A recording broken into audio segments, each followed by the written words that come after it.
Good morning, friends. This is another live stream from northern Canada, and just want to start by saying I appreciate you guys. Happy Thursday. It's a beautiful day to start off with a coffee and enjoy the sun up here. It's got a cool breeze in the air, but the sun feels fantastic, so it's a nice contrast. And yeah, on today's live stream, we are going to hang out with the goats. We're going to hang out with the cows. We're going to hang out with the chickens and the ducks like we normally do, and just have some good conversations. TH Outdoors, good morning, my friend. I hope you are doing well. It is almost hunting season. Do you plan on going hunting this year? I don't know where you are, but up here in Canada, deer hunting starts this weekend, I believe. Normally I am so prepared for hunting season, but having that back surgery, I'm probably going to skip out this year. We'll just take it easy. The freezers are already full. I don't think we have to worry about it. Nope. How you doing, buddy? How you doing? I hope everything in your world is getting sorted out nicely, and that things are gonna pan out just the way they're supposed to.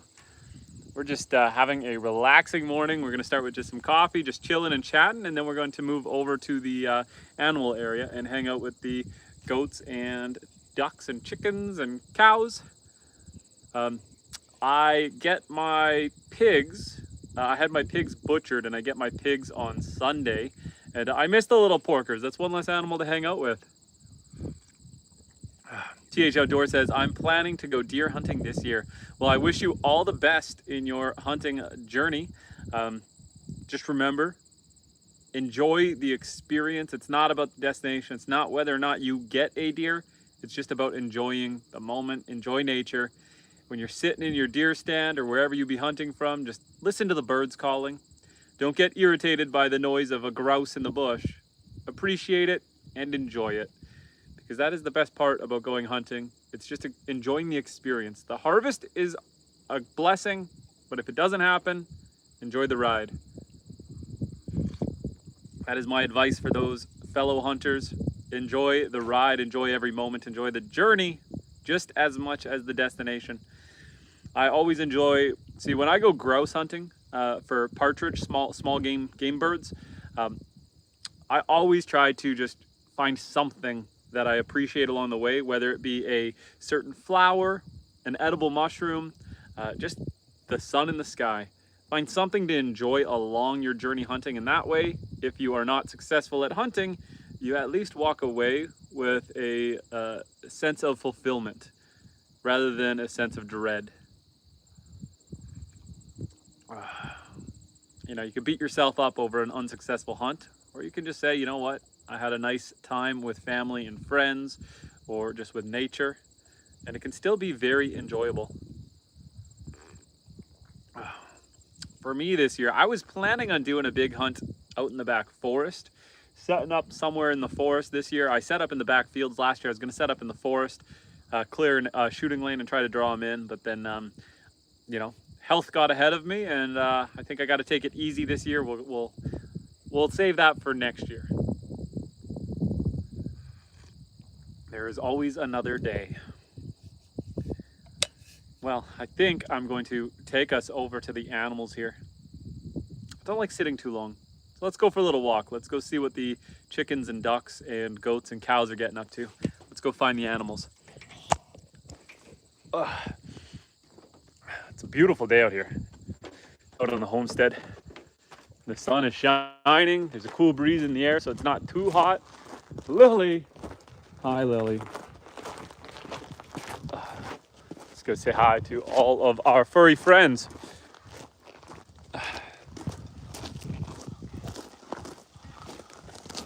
Hi, goats. I'm coming in to say hi. We've got Noe over here, and Bast and his mama are just chilling. Oreo is looking quite plump. I will not be surprised if there are 2 to 3 babies in that belly. Goats will often have litters of 2 to 3. When they have a litter of 1, it's called a singleton. So Bast over there, he's a singleton. So this is Oreo, because she looks like an Oreo. She's got the white in the middle and then the two dark edges. And then we've got Bast. Hey Bast, how are you doing, you little stud muffin? Oh, and I see that the hole in the fence is back. No way, stop showing the goats how to get out. Speaking of which, they're all enjoying the skid steer this morning. Hello goats. I raised this end of the fence up, but I have to pull the fence down and refix the fence here. Sure, I'll let you out. But they keep getting out of the hole. I need to shove the fence into the hole to stop them from going out for now until I fix it. Hi guys. Just try not to go in the skid steer. I'd rather not deal with animal behavior inside the skid steer. And Gabby, good morning, Gabby. Good morning, Gabby. Hey, girl. Some head scritches? How you doing, big girl? This is Gabby. She's a black Angus cow. She's a good girl. A gentle giant. Beautiful color. Comes off with almost a sheen of blue in certain light, but she's a pure black Angus cattle. Nice and dark. Gabby, what's up? What's up? You okay? Give her some head scratches. Last night, my dog Lily did her job, and she saved the homestead from a skunk. And thankfully, she didn't get herself sprayed. Around probably 2 in the morning, she went berserk out there, and you could smell the skunk sprayed, but it did not spray her. So, good job, Lily, on protecting the ducks and the goats and the chickens and everyone from a skunk attack. Let's take you guys around towards the ducks. I think we'll let the chickens out a little early today. I normally wait till closer to noon to let the chickens out just so that they lay their eggs, but if we're out here hanging out with them, let's just let them out. Okay, chickens. We're going to spin this around because I always enjoy letting you guys see the chickens come running out of their coop because it is a mad dash for freedom. Gonna set you guys up there. We'll open the door.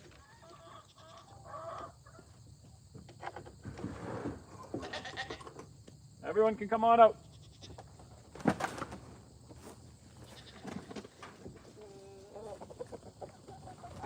Good morning, chickens. We've got one chicken here.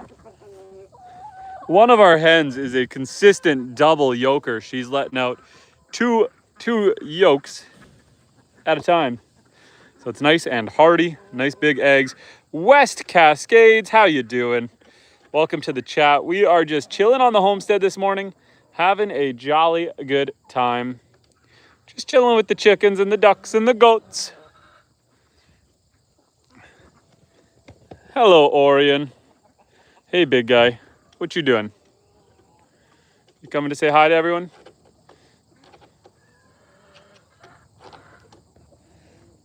I hope everyone is having a good day. I know if you were on the internet at all yesterday was a gross day to be online. I was going to live stream again last night, but then with everything that was going around the internet, I just didn't feel like getting involved. Weird times.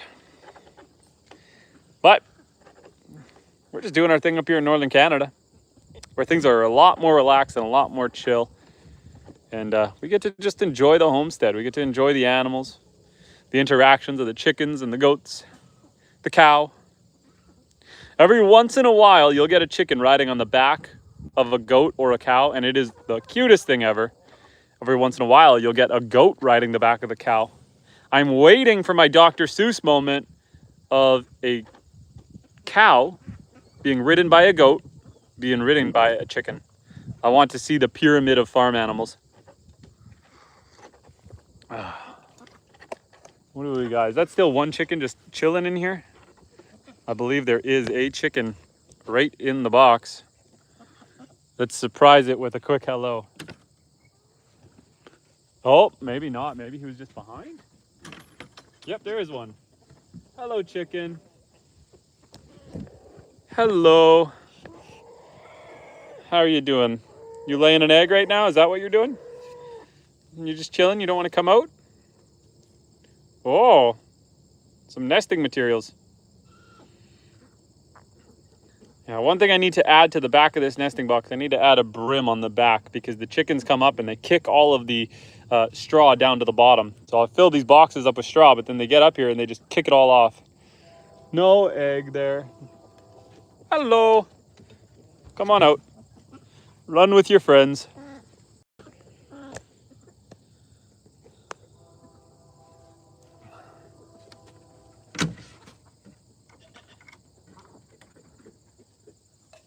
I don't know, guys. I wasn't a big fan of the chickens at first. I'm still more of a fan of the ducks.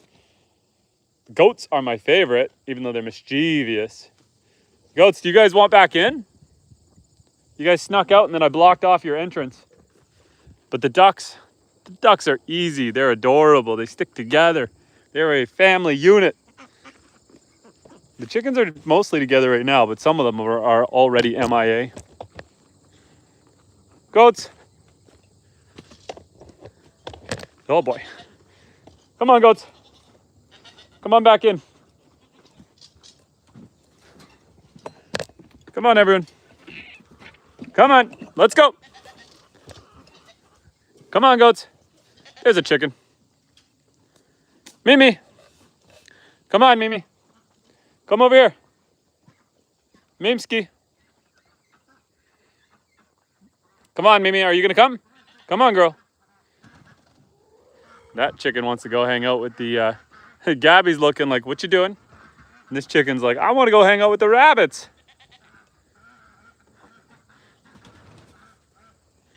Every once in a while, because I have this area just full of nice straw, every once in a while I'll find eggs hiding in here. Hence the chicken going and hiding in the corner.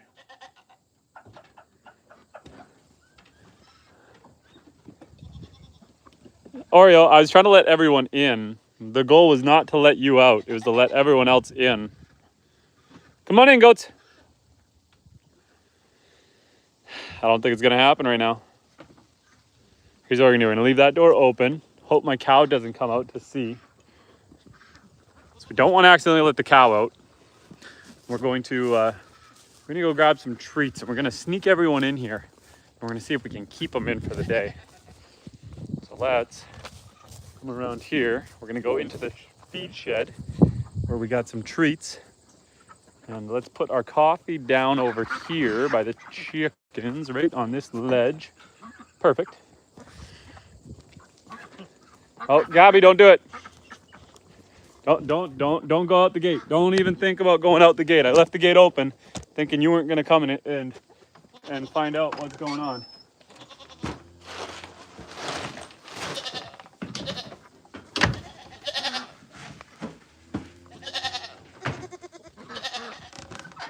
We're going to have a little feed session. Gabby. Wait, Gabby, don't push through this fence. Don't push through the fence. I'm coming around to you. This is dangerous times. Dangerous times out here on the homestead. I want to get the goats with us, Gabby. I'll give you some so that you don't run me over. But I want to convince the other guys to come. Goats! Come on in, goats. Let's spin you guys around. Come on, goats. Everyone in. I gotta wait for everyone to show up. Come on, goats. Come on, Elsa. You're slow. You're lagging behind. Come on, Oreo. There you are, Elsa. You're a speed demon. Vroom. Here, everyone. A bunch of treats for you. Bunch of treats for you. Now I'm going to close up this gate and seal off the hole they've been using to get out.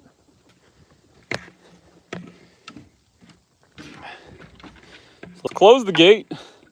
Nice little simple setup, a hole drilled through the corner and a bungee cord pulled tight, wrapped around a few times to snug it up. And that way they can't open it. Nice and simple homestead solution. A squirrel was up here eating a pine cone. Okay, I don't have any more for you guys. I dumped it all for you. And now I want to just kind of shove this piece of fencing into the hole where I need to fix the fencing. Need to rotate this out. Bear with me 1 second, guys. Let's flip this around. So I'm just trying to. Hey! I don't want you out right now. Hey.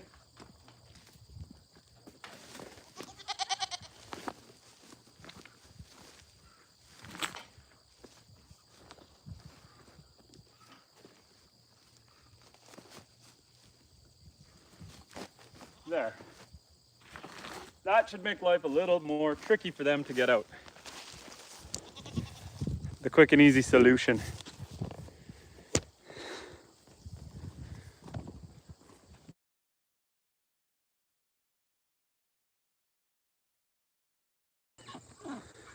And I'm back. All right, I had to take a phone call quick, but it was quick and we're back. Oh. Hey, goats. Beautiful morning out here on the homestead, my friends. This is Elsa. Let's see if she'll let me pet her by now. Elsa. Oh, Elsa. No, not right now. She's getting better. She's still a little skittish. She's usually better if I'm hanging out with her mom over here. If she knows that me and mom are getting along, then she's a little less skittish. Hey, Faye. Faye's a good girl.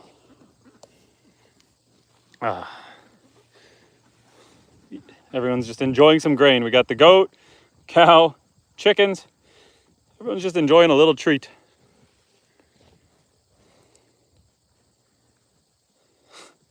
I didn't even see Evie there, or Maple. That's Maple. I didn't even see your little head there, Maple, hiding underneath the cow. Just be careful you don't get stepped on. And Daniel, how you doing, Daniel?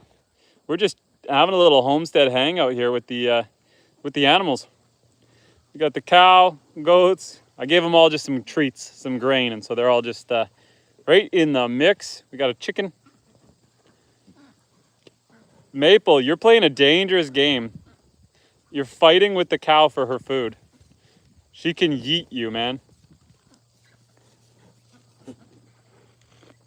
Daniel says, beautiful farm and scenery.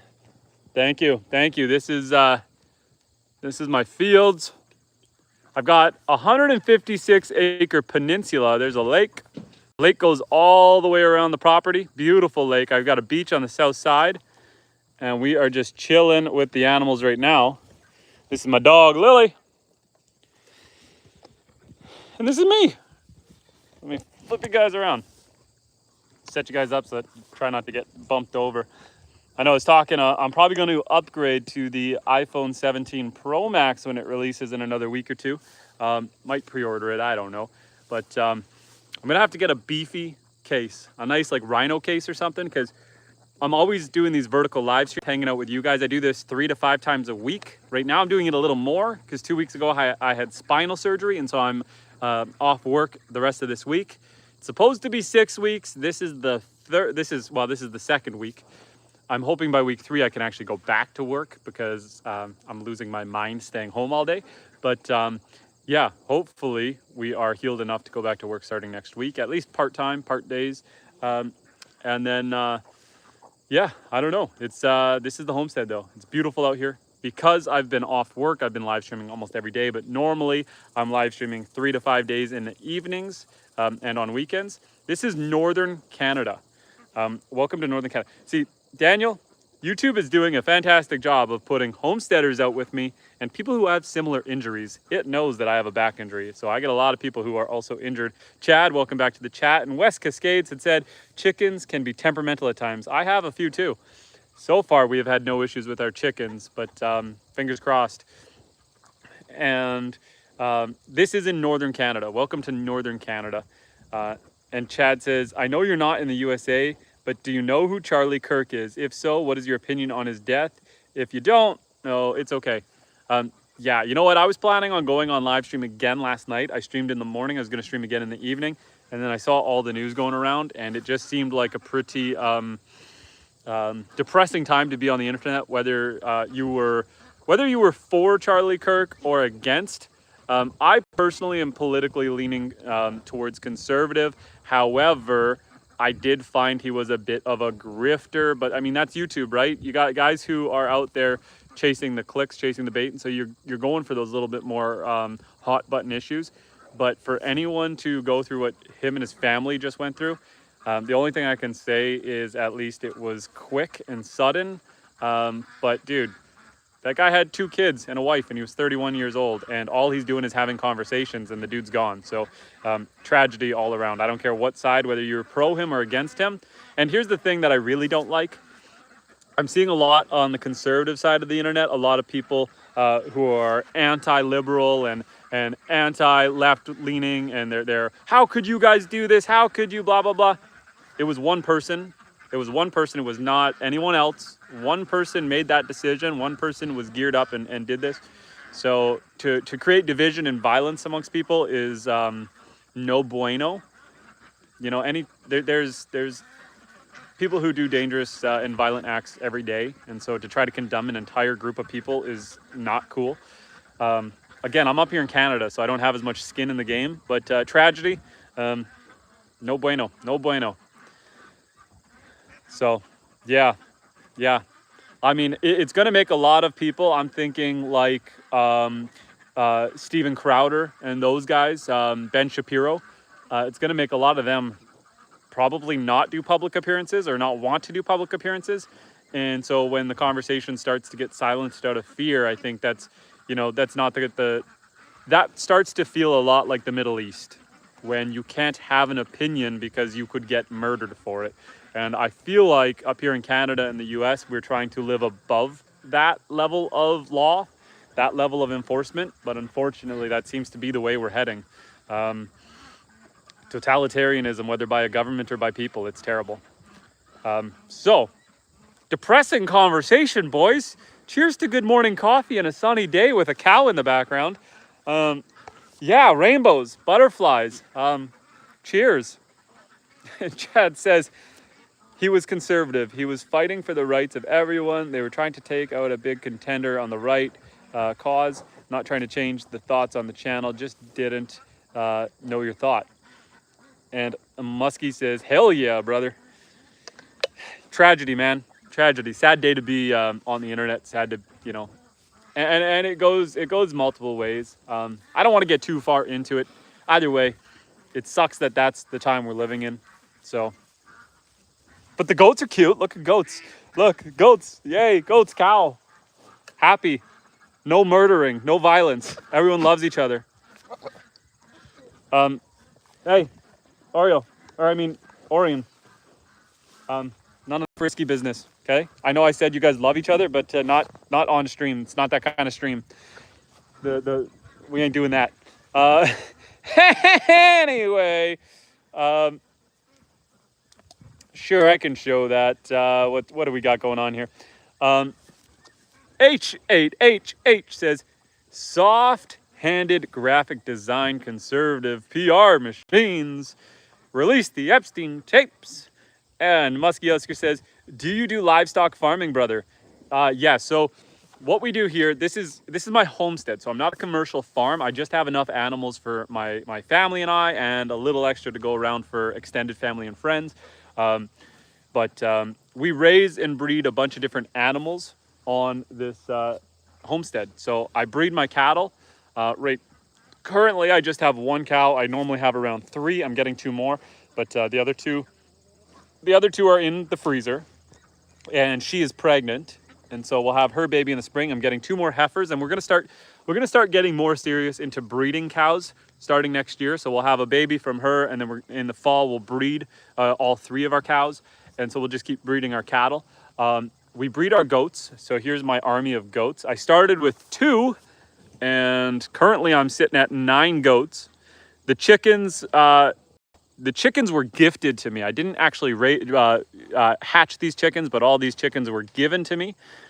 And then the ducks, I got a whole army of ducks over there. We raised them, we hatched them from eggs. So all these ducks we hatched by eggs. There's like 20 something of them. And then what I did for pork pigs, what I did is so I'm up here in northern Canada, and I had gotten and raised 4 piglets, and I raised them up to 300 pounds and just sent them to the butcher last week. I will get them on Sunday.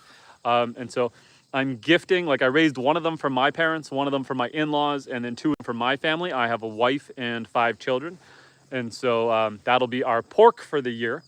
And then I did seasonal pigs, so the type of pigs where you raise them in the spring and then you butcher them in the fall. I did it that way this year because it was a new animal to us. We had never done pigs before, and I wanted to learn how to do them the way we wanted to. I raised them in the forest, and so my pigs were actually forest raised back here in the forest. And I gave them about a half an acre. I used electric fencing. I trained them to the electric fence, and I raised them back there. And it was a really wholesome experience. I hung out with the pigs almost every day. They are fantastic. They were my oldest son's favorite animal on the homestead. And so because we decided we do like them, what we're gonna do is next year we're going to get some either Berkshire Tamworth or Berkshire Tamworth crosses, and we will start breeding them and raising our own pigs. The problem up here, we did Yorkshires, which is your typical Wilbur. Your bacon that you'd get at the grocery store is going to be a Yorkshire. They are designed to put on a lot of weight really fast, but they are like your pink pig. They're hairless, so they can't do our winters up here. They can only handle like at minus 15 Celsius, so around 10 Fahrenheit. They'll die from hypothermia if they're not in a heated, insulated barn. And it gets to minus 45 Fahrenheit up here in northern Canada. And so I'm also off-grid. And so being off-grid, I'm not going to build a heated barn for my animals. It's either going to take way too much propane. I'm going to have to either light a fire in the barn, which sounds like you're going to cook all your animals, or I'm going to have to hook it up to my generator and be running my generator 24/7. So instead, we're going to get a Berkshire or a Tamworth or a Berkshire Tamworth cross, which is a winter hardy breed. So I can give them an insulated shelter, but I don't need to heat it. And I will also continue raising them in the forest. I'll catch up with you guys right now. Muskie says, I'm subscribed now, man. I want to have a homestead so bad. I'm about to have a son, and I know he would love the life, but I don't know how to start money-wise. Always feels like you need more money for it. Muskie, I will tell you all about that, my friend. First, Daniel says, nice, and same likewise, we want to do a homestead, but how much for 150 acres in Canada? And Chad said, I don't care for the cold, but I'm looking forward to seeing how things go up there, and I'll bring the beer, fire it up. Okay, so 156 acres. Up here, I had a seasonal cabin, so the house came with the seasonal cabin right here, and the garage back there, back behind. The solar panels, the barn here, that's a work in progress. I just had delivered a C-can because that's going to become another barn. And I put an addition on the house, built over all the structures. This is a unique property, okay? I got to start by saying this. It's going to be hard to find something like this. So I bought this place 2 years ago, built everything from scratch. I gutted the entire cabin, insulated it and everything. If you were to take the cabin off of the price of the house as of 2 years ago, I would say I got this place for about $320,000. You're at about $2,000 an acre. I've got 156 acres, but up here in northern Canada, that's actually a little on the higher side, but it's because it's a peninsula. So this 156 acres, the lake, which is over, there and all the way around, that lake goes all the way back behind the forest, all the way back behind the back fields, behind that back tree line. And so this is a very unique property because you've got infinite privacy, tons of land. The lake goes all the way around, so I'm protected from a lot of predators for most of the year. So perfect homestead property. I think overall, I'm into this property for close to $450,000 by the time I did all the renovations, upgrades, built this barn. The reason it looks rough is because it was a tear down from another property, and so I went to that property and I cut it into several pieces, and I hauled all the pieces over here and I rebuilt it. So I'm in the process of re-roofing it, but I ended up having a back surgery, so I couldn't finish just yet. But I need to do a ladder underneath this side of the slope and support it because it's sagging a little bit because it's just an overhang of plywood. So I need to reinforce that before I run the rest of the sheet metal over. And then I built off that lean-to on that side, and then I'm building another one off of that side. And I just got a sea can hauled into the property that I'm going to build next year. I've got to spin it still. I got to angle it, but then this side will be a barn for the animals, so more pens, and then the other side will just be dry storage for all of the straw and all of the firewood, because we heat the house. I'm off grid, so I heat the house pretty well exclusively with wood. We are off grid. And Muskie says, man, and you got a lake connected? You were living the dream, brother. Thank you. It's a lot of work. It's a lot more work than living in a city, but it's very fulfilling. And I have not had to buy like meat for 2 years because we raise it all on the homestead. And that saves a ton of money on the groceries. So talking about the cost. So if you want to start a small homestead, you're going to want at least, I would say at least 5 acres. 5 acres is good if you want to have a homestead. 5 acres will support 1 to 2 cows. That way you can do some milking if you wanted to get milk cows, or you could have, you know, a cow and breed it every year and have the babies. 5 acres will let you have like comfortably 8-9 goats. And the goats could be providing you with milk. It could be providing you with meat. With 5 acres, you can have as many chickens as you want. Chickens don't need much land. Chickens you can do in a backyard. So I personally think that if someone wants to get started with homesteading, I would start with ducks. Personally, I would start with ducks. Everyone starts with chickens. I would start with ducks. Ducks hatched from eggs are a little bit harder at the beginning because ducks need, Lily, what are you doing? Ducks need water with their food. And so when you have them in a small area with a heat lamp and water and food in the same area, it just becomes a really dirty environment because what ducks do is they'll grab a mouthful of food and then grab a drink of water and they'll chase it down and they're splashing and they're making a mess. And so you got to clean it all the time. So for the first like 4 weeks, ducks are a lot of work. After 4 weeks, ducks are easy. They're super easy. They're very nice animals. They don't fight with each other. So you're not going to get like, look at all my ducks. You're not going to get the same cannibalism and pecking order as you do with chickens. These guys are just hanging out. They're just chill. They lay almost as many eggs as chickens. So chickens will lay 280 to 320 eggs a year. These ducks are going to lay around 240. So very similar amount of eggs. The eggs are bigger. They're better. And just the ducks are nicer. They're easier. They're chill. And Lily, what are you doing? Lily's my dog. She was trying to jump through the gap on that gate. She was trying to jump through the triangle. Oh, which way am I going? That way. She was trying to jump through this triangle. But she was failing. So I really like ducks. They're really easy. They're really nice tempered. Chickens are nice. They're growing on me. They are growing on me, but they're a little tougher. I don't clip my chickens' wings because we are in a peninsula. I've got tons of land and no neighbors. And so it doesn't matter if they're rolling them around the yard and all that. So I let the chickens free range. But a lot of people, if you're in a backyard setting, you don't want them flying over the fence to the neighbor's yard. You got to clip their wings. That's also probably going to make them a little more agitated because they're not going to be as mobile as they were designed to be. And so you might get a little more aggressive. Whereas when you're dealing with ducks, most duck breeds, stay away from Muscovies. Most ducks can't fly by nature. And so they're just chill. They're happy to waddle around. And how is the ducklings you had a while back doing? They're all doing fantastic. Right now they're having a drink out of the pool. And here they are there. We hatched all these guys. And they were all just chilling, having a jolly good time. And Freshly Wild says, how you doing, sir? I'm doing fantastic. It is a beautiful day. As long as you keep your head out of last night's news on the internet and you just focus on having a beautiful day and enjoying the sun, is a great day.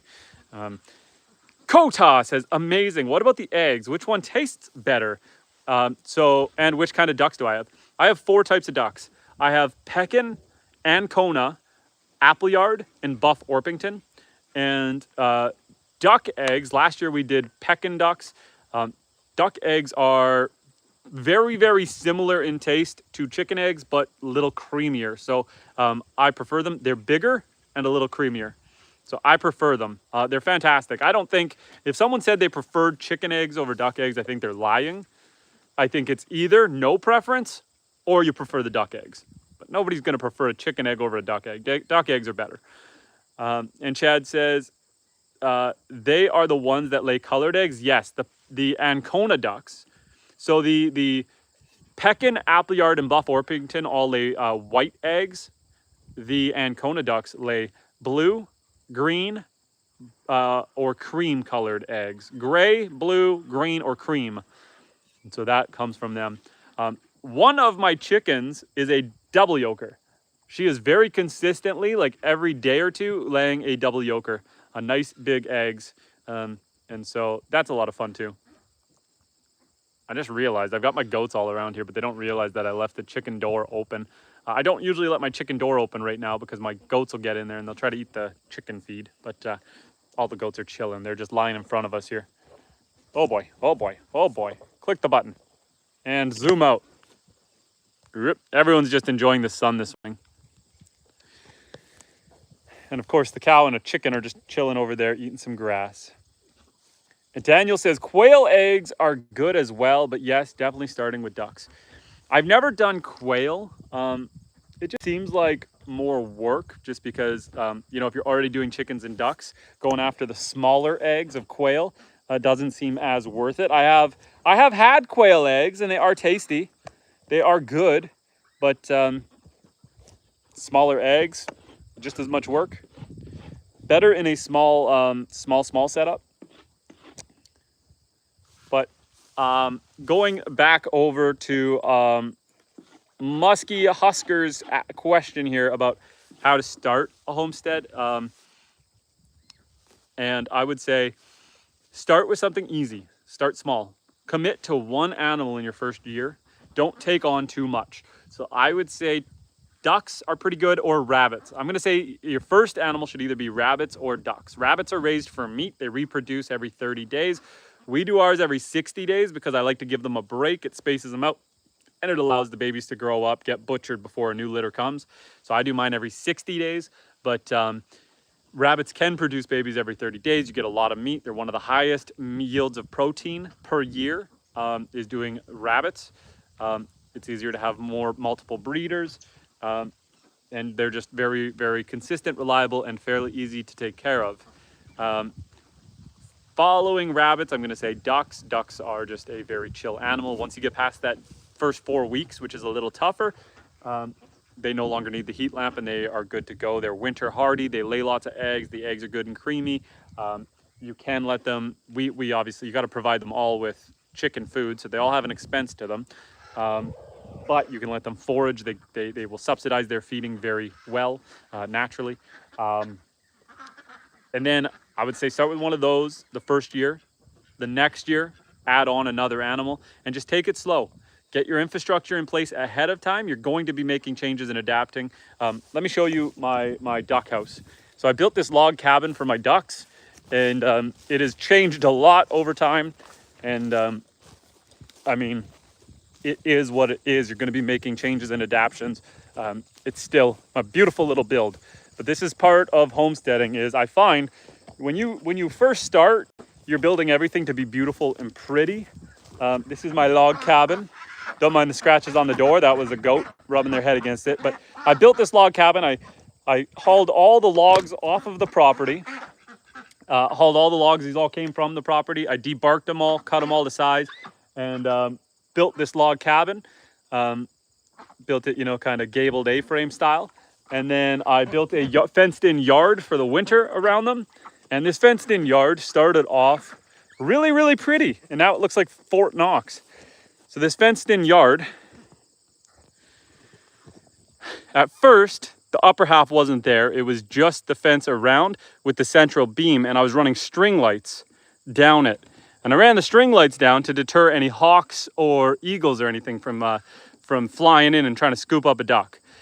And it was really pretty for all of about 5 days. And then my goats got over there and started chewing and eating the string lights. And so that ruined the string lights right away. So I had to take all the string lights down because I didn't want my goats to get sick. And then once the string lights were down, we did have issues with like magpies and stuff trying to fly in there. So I had to wall it up and chicken wire it all in. Right now I see a piece of my chicken wires falling down because the chickens are flying in through a hole in the top and then trying to push their way out. But long story short, you make things start off looking real pretty and beautiful. And by the end of it, you know, I'm building another fence in here. That wasn't the plan, but I got to keep the goats away from trying to steal the chickens' feed. So, and then you know, the cow's going to probably start pushing against this fence. So at some point, I'm sure there's going to be a line of barbed wire going around this fence. It is what it is. Everything starts off beautiful and turns into Fort Knox. When I started homesteading, I was anti-barbed wire. I was like, it's just going to hurt the animals. I don't see a point in it. If your fencing is adequate, you shouldn't need the barbed wire. No, there's a reason that farmers use barbed wire. It's because your cow, it doesn't care that the fence is adequate. The cow is just going to push into the fence and get stuck and tangled in the fence. So you start running lines of barbed wire, and for the most part, that'll deter them. You got to really communicate and pay attention to your animals. You're going to find out if your animals are trying to break out of the fencing all the time, it's because they're probably getting hungry. They've probably eaten the grass that they want to eat, and they're going to want to move to your other fields or into your lawn or wherever the grass seems better. So if your animals are being pushy, that might be time to throw an extra bale of hay in with your animals to subsidize until the grass regrows. So you just got to pay attention to what the animals are doing and have a personal relationship with your animals. A lot of farmers that I've worked with and dealt with think I'm crazy, but when you're homesteading, it's a lot different than commercial farming. Commercial farmers, if they have pigs, they'll grab them by the tails, lift them up, and swing them around and throw them around, and they're super aggressive, super mean, and then they'll be like, oh, the pigs are mean, the pigs will bite you, the pigs will this and that. I had pigs, raised them from piglets, and I just give them belly rubs, I give them head scratches. They never attacked me. I got bit once because it was feeding time and he didn't know he bit me. He thought he was biting his food, and it didn't hurt. It's not like he tried to kill me.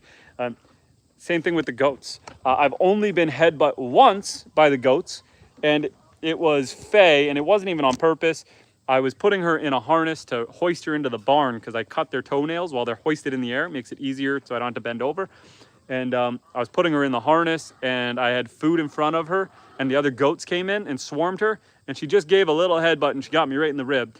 She didn't know she was trying to headbutt me. So I've heard of other people, cats and goats, they always try to break your knees, and they're throwing headbutts, and if you're treating your animals like pets, and you're out here giving them head scratches and belly rubs, and you're giving them treats, and you're just socializing with them, you're gonna have a good time with them. You're gonna have a much better experience with your animals. You know, if you're treating your animals like a product, you're not going to enjoy it as much as if you're treating them like an experience.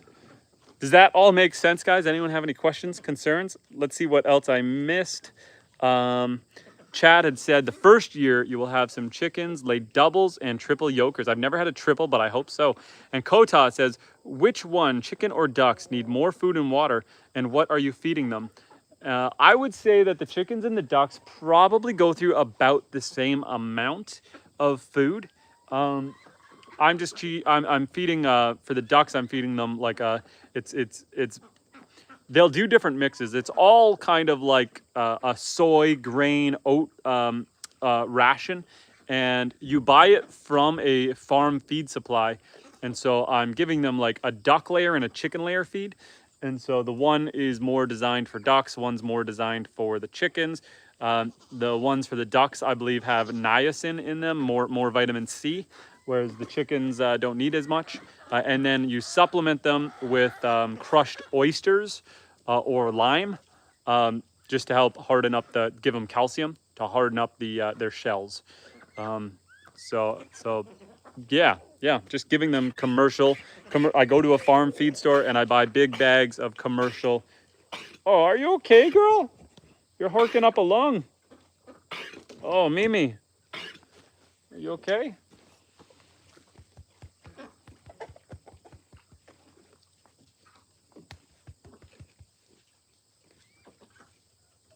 Oh, she's having a hard time getting the cut out. What they'll do is they'll eat grass. All the cows and the goats, they'll eat grass and it'll sit in their stomach and start to digest. And then they'll kind of regurgitate it up and they'll re-chew it and then swallow it down. And so sometimes they get into a little bit of a hairball situation. And Kota says, rabbit meat, what is the taste of it? I heard it's like chicken. Is that true? It's like the dark meat of a turkey. Rabbit is really good. I actually had rabbit for supper last night. The nice thing about doing rabbits is if you cook them whole, if you roast them whole in like a what do you call it? Like a deep dish pot, you then can peel the meat off the bones and you don't have to go too crazy with it because whatever meat's left on the bones, you then use that for soup stock. And so you're going to get 2 or 3 meals out of a rabbit. Rabbits are very tasty, high in protein, really good for you. And West Cascade says, them gosh darn goats. Why don't I take you guys over to see the rabbits for a second? We'll go over and I'll show you my rabbit setup. One of them anyway. Well, I have 2 things going on. I've got some rabbits in this hutch back here. The reason for that is my male, who's my breeder, is in there, and I got to keep him separate from all the other rabbits. Otherwise, you'll have uncontrolled breeding, and I like to space it out so that the mamas have a break. And 2, I have a pregnant one who's due any day in there. And so I put the rabbits in a smaller hutch when they're about to have babies, or if they're the male that I want to separate out. Otherwise, I'll either let the rabbits out in a what's called a rabbit tractor out in the yard to eat grass, or I put them in this what's called colony style or semi-colony style. So when mama has her babies, they move into this barn. So they move into this area here when they're older. When they're younger, like over here, I'm going to show you 1 second. I just got to lock the gate behind me. Oh boy, there's a chicken stuck in the rabbit. There's a chicken stuck in here. Oh boy. Oh boy. Bark, bark, bark, bark, bark, bark, bark, bark, bark, bark, bark, bark. Do you want out, buddy? I feel like you didn't intend to get stuck. You were exploring and there you go. Good chicken. Good chicken. Okay, rabbits. So when they're younger, they go in here. And then when they're older, I move them into this bigger area. And so here's a couple of the rabbits right there. There's mama. So this is like a, what are we, 6 foot by 6 foot square. And then this other area is 12 feet by 6 feet. And Chad said, do you also hunt from your land? Rabbit, deer, squirrels, and other wild animals? You got it, my friend. Yes, we also hunt on the property. I harvested 2 deer, a doe and a buck last year. Lots of wild hares. Fun fact, these are homesteaded rabbits. These are rabbits. Hares, what you see in the wild, in the forest, are not the same species. These guys, rabbits and hares, cannot breed together. So if your rabbits get out and they're out in the forest and you're thinking, oh, they're going to go have babies in the forest. Nah, they're just going to get eaten by a predator because they can't breed with anything out there. Here's another chicken coming to say hi. Hello. Oh, hello. Hello, don't peck at me. Don't peck at me. Hello, dirty birdie. Hello, dirty birdie. Hey. Dirty birdie. Hello. Oh, yeah, I don't blame you for wanting to move over. And Kota says, bro, are you a butcher them animals yourself or do you let the butcher do them for you? So I normally butcher all the animals myself except for the cows. Cows I send to the butcher because you need to hang them in a controlled temperatured environment for a week if you want to get the best flavor and tenderness out of them. 21 days is preferred. So I send cows to the butcher. I did send my pigs to the butcher this year. I was going to butcher the pigs myself. However, I just had spinal surgery 2.5 weeks ago. And so I'm on no bending, lifting, and twisting, and the pigs were due. And so I decided to pay the butcher instead of waiting too long. I didn't want to wait too long. For Yorkshire pigs, anything over 220, 240 pounds is going to be fat. And you don't want too much fat on your pigs. And so if I just kept them alive until I was healed, they were going to get too fat. And so, yeah, we do all of our own ducks, chickens, rabbits, pigs, goats, anything like that. We do it ourselves. Gomez Adam says, "This is so sad. I thought it was a rescue. There's no need to eat animals. 61 years old. I should know." Well, you know, I wouldn't say it's sad. I mean, so most of the animals, like this chicken, are not going to be butchered. They're for eggs. We're keeping them around for eggs, not butchering them. The cows, we tend to breed them, although when you've got an aggressive cow or a trouble cow, sometimes it's just not worth trying to breed them, and you're better off butchering them. The goats, I've only butchered a couple goats. I generally with the goats, because they're my buddies, I've butchered a couple, but what it is it's the surplus males. So what I try to do is I try to rehouse all of the surplus males. The surplus females we keep or we trade to other farmers. The males we try to sell off as pets or as companion animals. So I castrate the males and then I try to rehome them. And so for the most part, we're very successful with rehoming them. Because we're very hands-on with the animals. We raise them from birth. We birth them on the homestead, and so they're very friendly. And so it's once I can convince someone to come meet a friendly goat, it's very easy to convince them to buy or trade for said friendly goat. I can respect someone who is vegetarian. I can respect that. That's a choice. You know, but to each their own. I think if you're going to condone someone who is homesteading and eating meat off their homestead, but you go to a grocery store and buy meat, I don't think you have a leg to stand on. But if you're a vegetarian or a vegan, I can respect that 100%. And Daniel says, what happened to your back?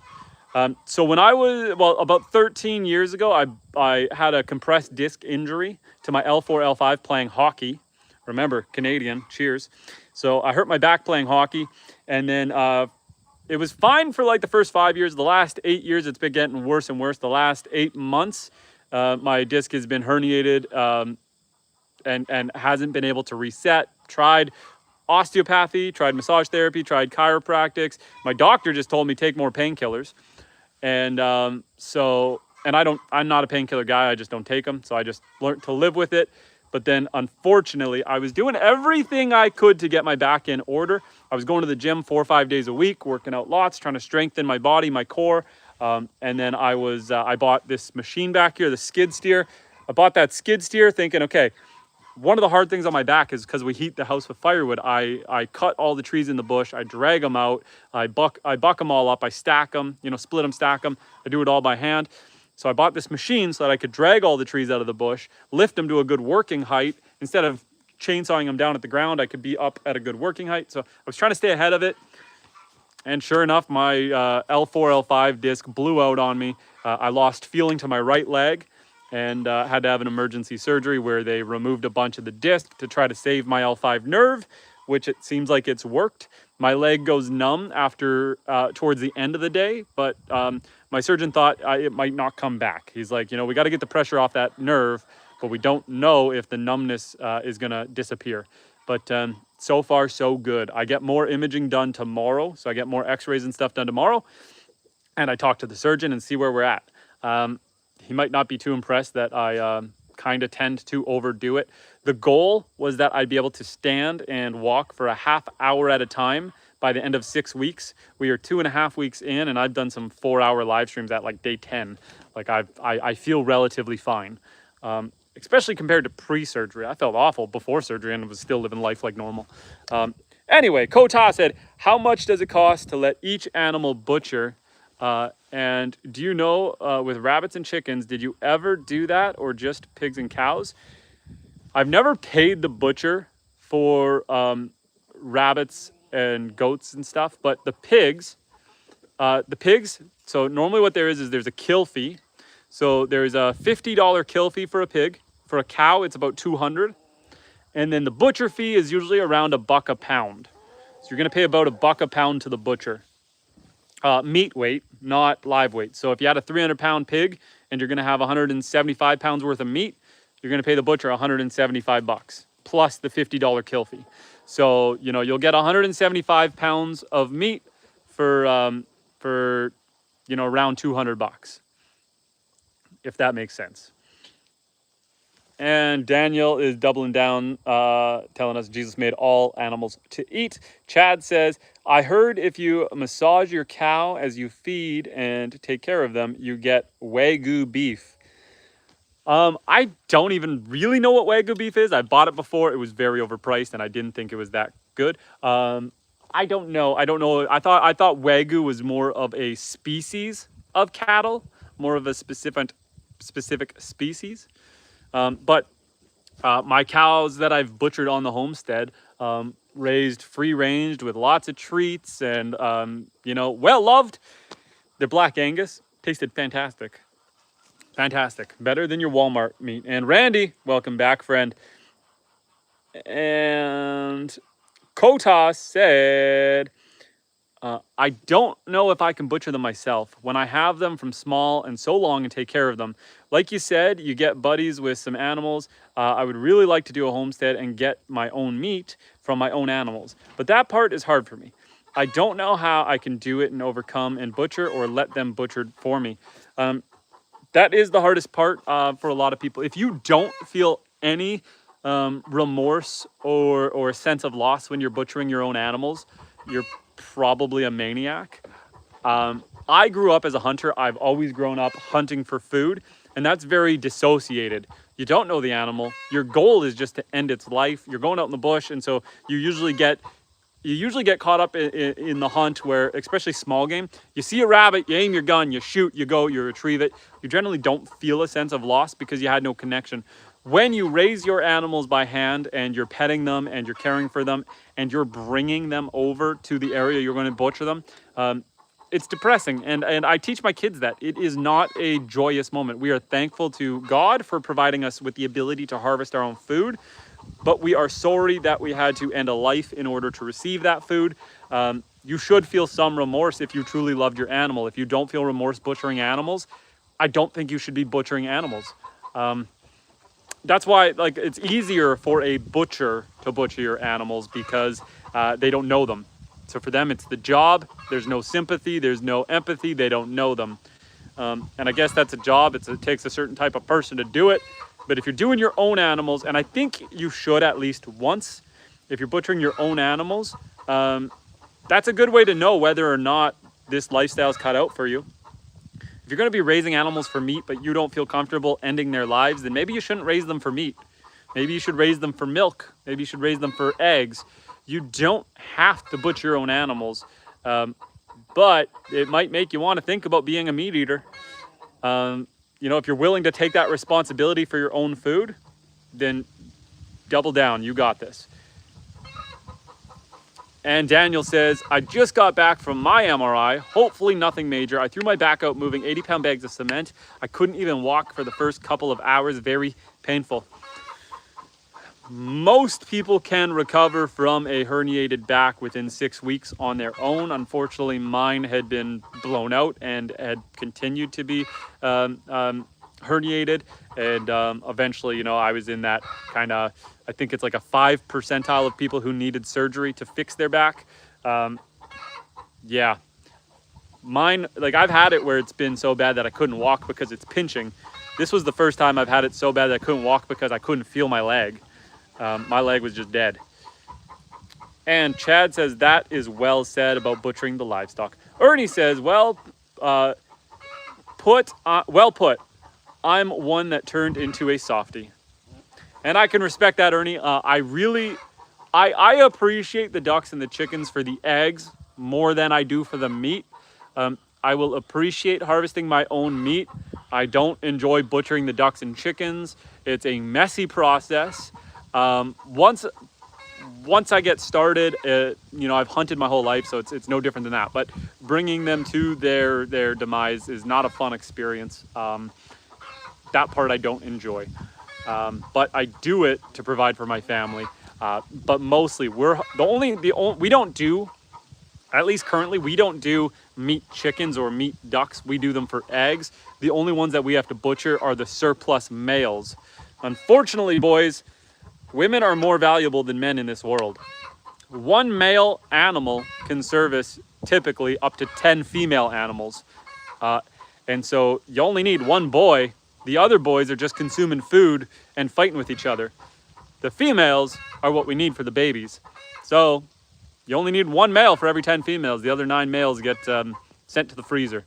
So cheers to all the women. You are more valuable than men. Cheers. Just a fun little homesteading thing. But we are I expect Oreo to go first, but by mid next month, so another month, I expect to have about 2 babies out of Oreo over there. Let's go see the pregnant goat, and I'll show you what I'm talking about. And Ernie says, I'm looking at that now. 20 roosters need to go.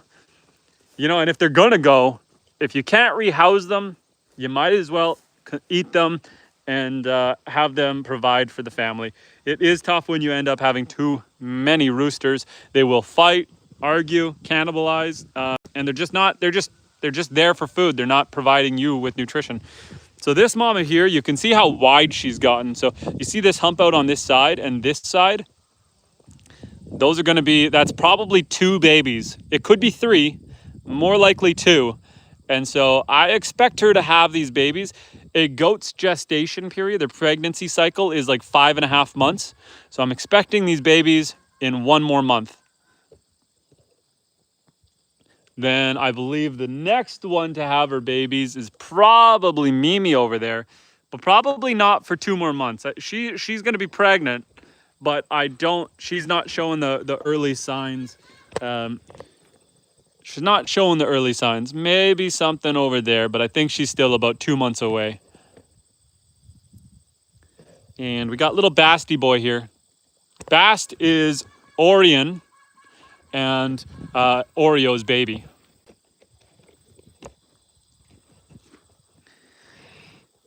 And Alisoban says hi. How you doing, Ali? And Chad says, I remember when I was younger, we cut the heads off of a chicken and then it somehow gets loose and the chicken runs with no head. And Ali says, hello from Afghanistan. Well, hello from the other half of the world. Hello from northern Canada. We are up here in northern Canada. So when I do my chickens and my ducks, what I do is a morbid conversation, but I will wear my butchering apron and I will straddle over top of them, like I'll sit over top of them, and I put my hands over their eyes. That immediately calms them down, and they just kind of relax and go to sleep. And then once they are fully still and just chill, I have their head on a block of wood and I just have the hatchet, and then I just hold them there. And it takes maybe, they're dead instantly because you've just severed their but it probably takes about 15 seconds for their nerves to stop. So they'll want to twitch, but if you're just sitting over top of them, they're not going to move. They're not going to go running around the yard. And then once they stop twitching, you carry on with the butcher process. I've heard stories of people saying, when they lob the heads off of chickens, they go running around, but I feel like that would be traumatizing for the kids. So I try to do it as gentle and controlled as possible so that isn't a thing. And yes, the goats are all adorable. They're just living their best life, chilling around the yard right now. They're all just relaxing, enjoying a beautiful sunny day. I'll give you guys, those of you who are new here, I'm going to give you the head count on who all the goats are. Because all the goats have names and different types, what they are. So this is Orion. He is our breeder. He is our male. He is a pygmy goat mixed with silky. So he is a silky pygmy goat. The long, nice hair is from the silky, and the stout, tough exterior is from the pygmy. Pygmy goats are primarily raised as pets or meat because they get stocky and hardy really quick. Mimi over here, Mimi is a mini Nubian. She is a Nigerian dwarf mixed with a Nubian. So she is a mid-sized goat. He's a miniature goat, like a small goat. She's a medium goat. The Nubians are full size. The Nigerian dwarfs are little. They are bred for their creamy milk. Her milk is like a 6 to 7% butter fat. Super delicious, super creamy. That's the kind of milk you want to make butter or just drink it whole. It's really, really good. Bast here is our wether. So he is a boy. He's been castrated. A castrated goat is called a wether. He is a companion animal just to keep this guy company when I separate him out from the ladies. So he is just, he's a friend. He was one of our first goats born on the homestead, and he was bottle fed and raised. And so I kept him as my pet. And Kota says, Mimi is my cat's name. Well, it's a good name. And then this is Oreo. And I guess I could give you a little bit like Oreo. Oreo is Bast's mama. And Oreo is named Oreo because she's, you know, an Oreo. White in the middle and the two dark sides, she's an Oreo. Now, Orion was supposed to be Orion because he's got this white belt line like Orion's belt. But, you know, I've got kids, so you end up with Orion instead of Orion. And same with Noe over here. Noe was supposed to be Noel, but yeah, because she was born at Christmas. So she was supposed to be Noel, like the first Noel. But, you know, kids, so she's now Noe. I got to name this one. This is our fainter goat. She never faints. This is Maple. So Maple is half fainter, half Nigerian dwarf. So she is also a milk goat. Maple. Maple because that's my favorite type of tree, the maple tree, a sugar maple. So there's Maple. And then we've got Eevee after the Pokemon. She is the same as Mimi. She is a mini Nubian. She is also bred for milk. She has not had any babies yet, so we have not milked her. She is our friendliest goat. And then these are our full-size goats. So this is Faye and her baby Elsa, and they are Alpine Toggenburgs. And the Alpine Toggenburgs are bred for a quantity of milk. Low butter fat, think like a 0%. So it's not the best for drinking, but it's fantastic for making cheese and yogurt. So we make a lot of goat cheese from Faye, and Elsa is her baby. That is the head count. And Chad says, when and how often do you milk your goats? So the goats get milked typically twice a day, in the morning and then the evening, every day. You can skip a day with goats, but it's best to just keep up with it. And so, yeah, we breed them, we milk them, milk them twice a day, morning and evening. Right now, we stopped milking Mimi because we expect her to have a baby in 2 months. And so typically, if you're going to let them get pregnant again, you want to give them a couple months of a break from being milked, so that their body can just absorb all those nutrients. They can put on more weight. They're going to burn less calories. And then they're ready for having a baby. So we stopped milking Oreo. We stopped milking Oreo. We stopped milking Mimi.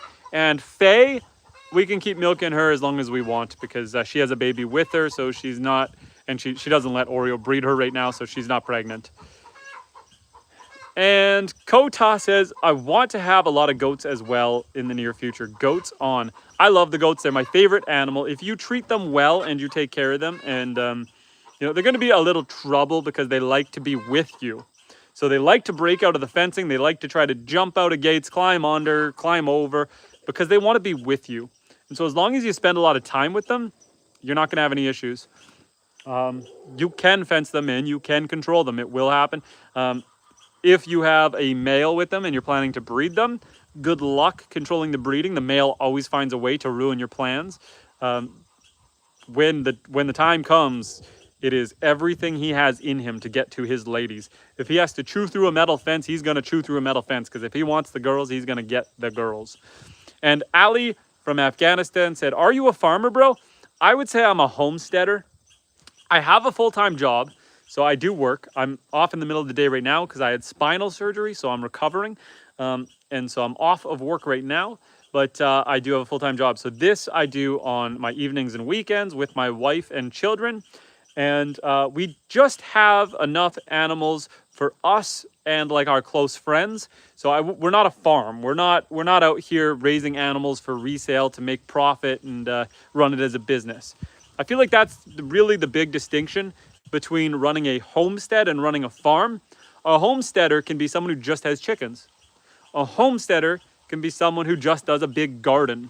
A homesteader could be someone like us who has a bunch of everything, but not enough. Hey, rooster. Not enough to go around and make a business. We do plan to become a small farm in the future. In about 5 years, I want to get up to about 7 cows and be selling off the surplus meat. Our family, we only really need 1 to 2 cows a year, and so we could be selling the surplus. And then we're going to be breeding pigs starting next year. Again, we only need like 4 for us. We could be selling off the rest. So I would say within 5 years' time, I'd like to go from a homestead to a small farm, which is just supplementary income. If the farm can get to a point where it's fully paying for any butcher fees and feed, and then it's fully self-sustaining that way, that's awesome. And happy chickens. Good morning, guys. If you want to go have some good conversations and go see some amazing up-close footage of some chickens, check out and subscribe to Happy Chickens. Happy Chickens has a YouTube channel where they do lots of live streams. I was in there this morning. They were live streaming. I stopped by to say hello. But they've got a camera set up right inside of the chicken coop, so you get a lot of good close-up action of the chickens. And then they join in the chat log and talk to you that way. So if you guys are into that kind of content and just want to see kind of the daily roamings around of chickens, go check out Happy Chickens. And No Ego, sending some love to the chat. No Ego, I hope you are having a good day. I hope that this Thursday is a good one. I'm enjoying myself. We're having a beautiful day.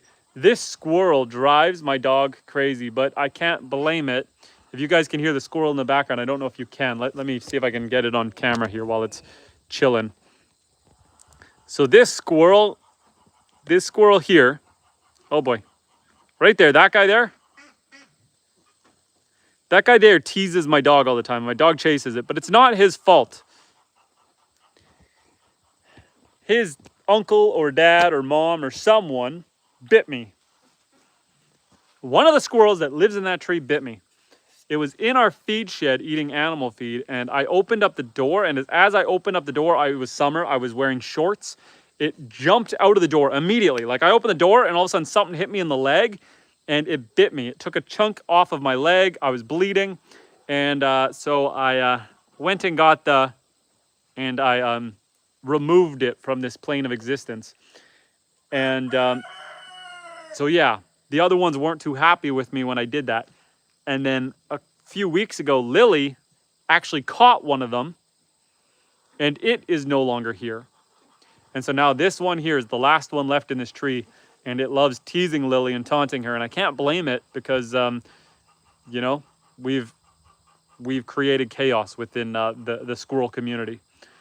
And I feel like I might have a mouse living in my truck because my dog is, she's underneath my front tire. So I don't know if she's out chasing a snake or a mouse, but she's underneath my truck. She's chasing something. So that means I either have a mouse or a snake in my engine bay. That's not a good sign. And Rosa Linda, welcome back to the chat, my friend. I see you there saying hi. And Chad had said, do you make maple syrup? I don't make maple syrup, but what I do is I harvest birch sap. I do not convert the birch sap into birch syrup. So for maple trees, it takes 20 gallons of sap to make 1 gallon of syrup. It's a 20-to-1. For birch, it's a 100-to-1. And so that is a lot of liquid you need to boil down to get birch syrup. Living off grid, that's going to consume a ton of either propane or patience as I keep a fire going to render it down. And so I just save it, I jar it, and I consume it as water. It is fantastic. It's super good for you. It's basically naturally filtered sugar water. Very tasty. It's high in magnesium, potassium, vitamin C, antioxidants. And so whenever we're feeling sick or have a cold, what I'll do is I'll pressure can the water in sealed jars so it's sterile and safe. And then whenever we come down with a cold or just having a down day, feeling bad, I'll grab a jar out of the pantry and I'll drink that as my daily water. 10 out of 10. And Kota said, bro, How many goats do you need to get the amount of milk you can get from one cow? And what would you prefer over goats or one cow? If you want them for milk, it's easier to keep like 3 to 4 goats or one cow. I'm a goat guy. I like the goats. With a cow, you have to milk them twice a day. You can't miss a milking, otherwise they'll get engorged. They'll dry up very fast if you skip milking. And whereas the goats, you can skip a day. It's less uncomfortable for them. Cows tend to resist a little bit on milking, whereas the goats enjoy it. They will come, they'll hop right onto the milking stand for me, and it's easy. As far as the quantity of milk, it depends on what your preferences are and what you're going for. So Faye, who is designed to produce large quantities of milk, our Alpine Toggenburg, who's right in front of me, Faye can produce, oh boy, I gotta zoom out. Faye can produce 1 to 2 gallons of milk a day. That's a lot. A cow is gonna produce 3 to 4 gallons a day, which is like a ton. And so a lot of people find that if they have a cow that they're milking, they need to do milk sharing because it's too much for them. They end up having to give a lot of the excess to their animals, which is fine, but you're doing a lot of work and you're almost getting too much. Whereas goats, you could have just one goat and have it for milking and you'll do just fine. If you want a creamier milk, you might want 2 mini Nubians if you want a really tasty creamy milk, because they give me about 1.5 liters a day. So 2 of them is close to a gallon. So if you're going to go through a gallon of milk a day, you're going to want at least 2 of these guys.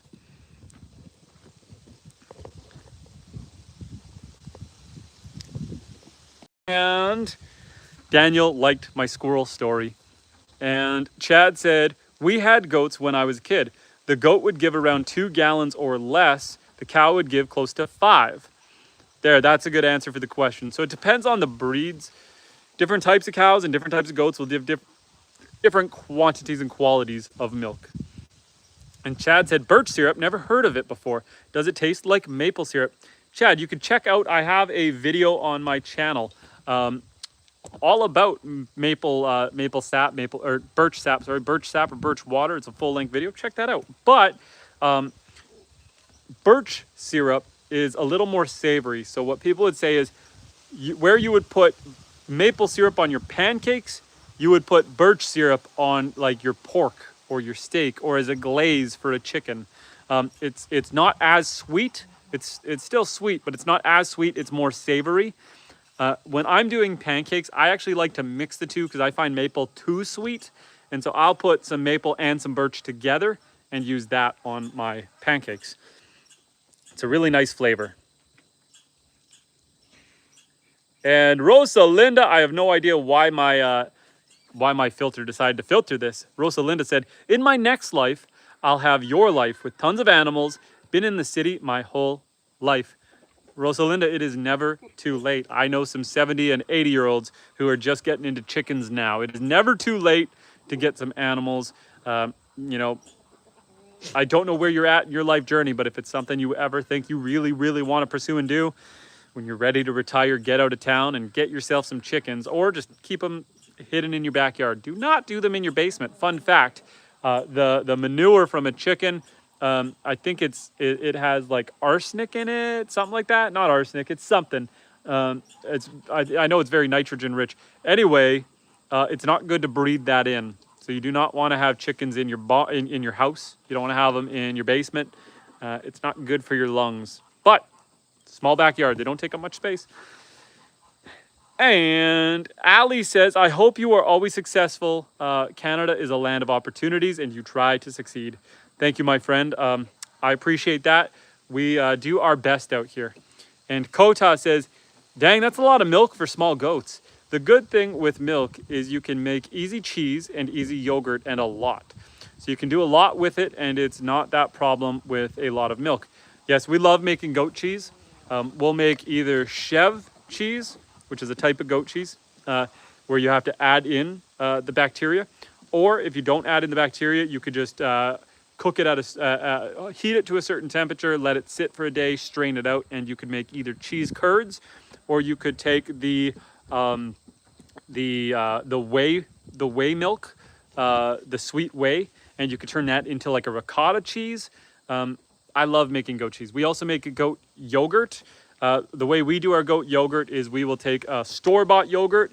After we've done the initial processing where you heat the yogurt up to, or the milk up to temperature, we'll add in the store-bought yogurt, and then it's a series of heating and cooling to convert into yogurt. But you basically take the bacteria culture from a store-bought yogurt, add it into your goat milk, and convert it to yogurt that way. The healthy bacteria will multiply and thicken up your milk. There's a process to, guys. Sorry, 1 second. I was getting a quick phone call, but I'm going to ignore it and see what it was. When it goes to voicemail, I might lose you guys for a half a second. I got to like swipe away and swipe back. Can you guys confirm that we're still here? We're still good, loud and clear? Once I get the green light, once I get the green light here, we will have that. Okay, we are here. Sorry, my phone is going off like a bomb, just getting text. I'll respond to it later. Nothing's too urgent.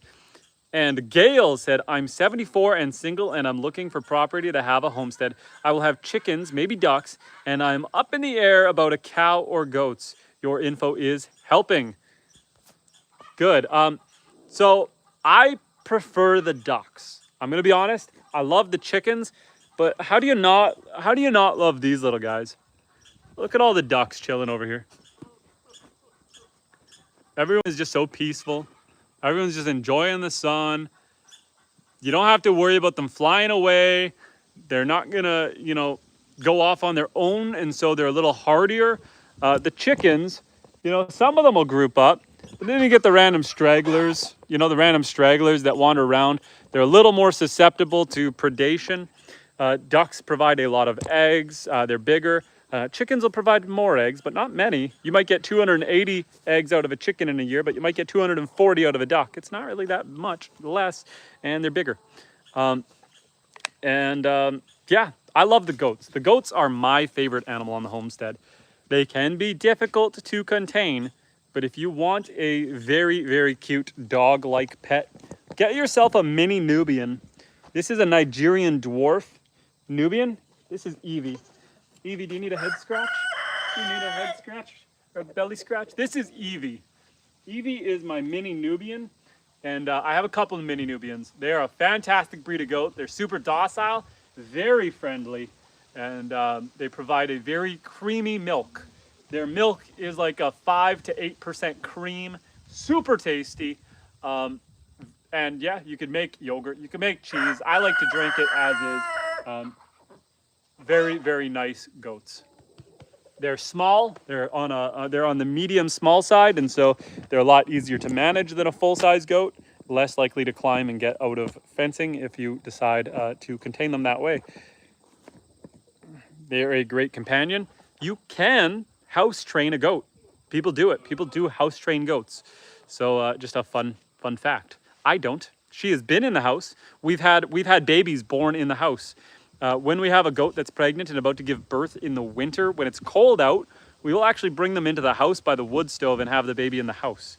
It's a thing. I actually took a full video of one of my goats giving birth in the house.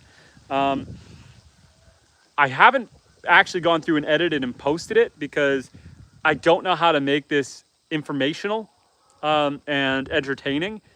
But I've got the full video footage of a goat giving birth in my house. I just, I don't know, man. I don't know. I got to figure that one out. At some point, I will figure out how to edit that and just make it. It was educational because the mom didn't, it was a first-time mom. It was Noe. She didn't take to the goat, so she didn't help. So we had to jump in and assist, and then we had to bottle feed the goat. There is a lot of information to share in that video. It's on the graphic side because it's an animal giving birth, and I'm a dude. I'm a straight male. I don't mean straight as in not gay. I mean like I'm a straight up dude, and I get weirded out by things like animals giving birth. I cringe and have a hard time even watching the video back. So trying, and it's nothing graphic in a gross sense. It's an animal giving birth, and I have a hard time editing the video because I have a hard time replaying it, because for me it's like, I have 5 children of my own, so this shouldn't be that weird, but it is. I feel like I can get some sympathy in the chat. And okay. Chad had said, for milk, I like goats, less to feed and good amount of milk to be sufficient for you and not have to worry about having too much or less. And Ali says, give me one of your goats as a gift. I cannot do that, my friend. They are my pets. And Ernie said, you're a good speaker. Makes your channel very enjoyable. Gotta run. Have a great day, everyone. Ernie, thank you. Thank you for that. I appreciate that. And guys, Ernie also has a YouTube channel with him and his chickens and his cabin. It's got a super wholesome vibe. So go check out Ernie's cabin for some wholesome content. I really enjoy watching his videos. Got a lot of great scenic. It feels very wholesome and rustic. So go check it out. And Joshua says, give me one of your hats as a gift. My wife would shoot me. This hat here, it's a Saratelli, made in the America. It is a custom designed leather hat. This is like a $300 hat, man. This is an expensive hat. A gift from my wife. And so unfortunately I cannot give it away. And Ali, I know you were joking. I know. And Mamuli says, a cowboy. I see a cowboy. And Alex says, I get that. And Joshua says, love that. Well, thank you. It's a beautiful day out here, guys. We're having a fantastic day. I hope you guys are having a fantastic day too, wherever you may be from. And Kota says, looks really good on you, brother. Thank you. Thank you. I appreciate that. We're starting to get a bit of a following here on YouTube as we've been doing this more consistently. We're close to 1,900 subscribers. We are fully monetized. And when I do live streams without the hat, I got a bit of hat hair right now because I was wearing the hat. But when I do live streams without the hat, a lot of the regulars come on and chirp me about not wearing the hat. And so the hat is just part of it. I almost have to wear the hat now. We've committed to the farm experience. And Daniel says, can we get more views of the lake? Why don't we go for a little walk? Let's go take a look at the lake. Gail said, I only had goat milk a long time ago and I didn't care for it. But since I am older and wiser, maybe I'll give the milk a new chance. I'm hearing it's very healthy, so I'm still deciding. So goat milk, if I drink Fay, my Alpine Toggenburg's milk, it tastes goaty. You can taste it. And if you can't get your head away from it, it's not that good. Really good in cheese, really good in yogurt because you can sweeten it up, you could flavor it, you could add herbs and spices. On its own, honestly, it's not great. Mimi and Faye, but that's because she's the type of cow or goat that gives you like a 0% fat. And so it's very watery. Whereas Mimi and Evie over here, their milk, because they are mini Nubian goats, their milk is very creamy. It's like drinking 5 to 8% cream. So it's like drinking creamer. It's delicious. It's fattier, more nutrients in it. If you drink too much, you'll probably gain weight. But it's very, very tasty. Doesn't taste goaty at all. So the type of goat is going to make a big difference. It's the same with cows. If I were to try to milk my black Angus cow, it's going to taste almost stinky. It's going to taste bitter because she's not a milk cow. Her milk is not designed the same as your milk breeds. So Gail, if you're going to give a goat milk another chance, I would say go after a mini Nubian. Go after a creamier milk. Do your homework because it's not all apples and oranges. There's different breeds and they all taste different, and they're going to have they're different traits and characteristics. Chad says a Holstein is a milking cow. Exactly. And so if you try to milk like a Shorthorn or a Black Angus, a meat cow, You're going to get less quantity and less flavor because it's just not what it has been bred for. Just like there's different dogs, there's different cows and goats. You know, this is something that I never truly appreciated until I got into homesteading. Everyone knows there's 1,000 different types of dogs. Nobody really pays attention to the dozens of different types of cows and goats and pigs and chickens and ducks. You know, it's just an interesting thought that everybody knows Lily, my golden retriever yellow lab, is going to be different than my German Shepherd Husky, who's going to be different than my Pit Bull, that's going to be different than my Poodle, that's going to be different than my Shih Tzu. Everyone knows there's different types of dogs and they all do different things, but people don't really think as much about the different types of goats, cows, pigs, rabbits, ducks, chickens, etc. We got the lake behind us now.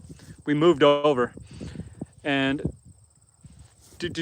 Chad had said, my mom was lactose intolerant, but she could have goat's milk and not have any stomach problems. That is because the lactose bacteria, the lactose bacteria is actually, I think, like what is it? It's like 70% less in goats. Don't quote me on that number, but that the bacteria that people are allergic to when they're lactose intolerant is significantly less in goat's milk. So not everybody, but some people can tolerate goat's milk just fine, even if cow's milk gives them problems, because it's usually the lactose that gives them grief. And Gail says, I just happened on your channel. I'll have to subscribe. A mini Nubian. Okay, I'll check it out, and I appreciate your presentation. Thank you, Gail. We are out here live streaming 3 to 5 times a week. Right now I'm streaming pretty well 7 days a week, almost, because I had spinal surgery 2 weeks ago. And so I'm in recovery. I'm feeling really good. And so we're able to do this, but I don't see my surgeon again till Friday to see how we're healing. And so, yeah, if you want to see this kind of content often, subscribe. I'm also posting, basically I use YouTube Shorts for entertaining content, long forms for guides and tutorials, and live stream to hang out and socialize with you guys. And Chad said, nice view. Alex said, such a perfect property. Daniel said, very beautiful lake. And if I could have a last view before dying, I'd choose this view. It really is perfect out here. You know, when I saw the property, I didn't even go in the house. My wife went in the house when we were buying this place. My wife went into the house. I went into the forest. I wanted to see what the land was like. I came out of the forest. I asked her, I said, do you think I could fix up the house? She said, I think you can. I said, the property's perfect. And we put an offer in that day. And we bought it. And boo, Happy Chicken said, I am so thankful to the Lord that I grew up in a family with cows, goats, and cultivating corn, alfalfa, etc.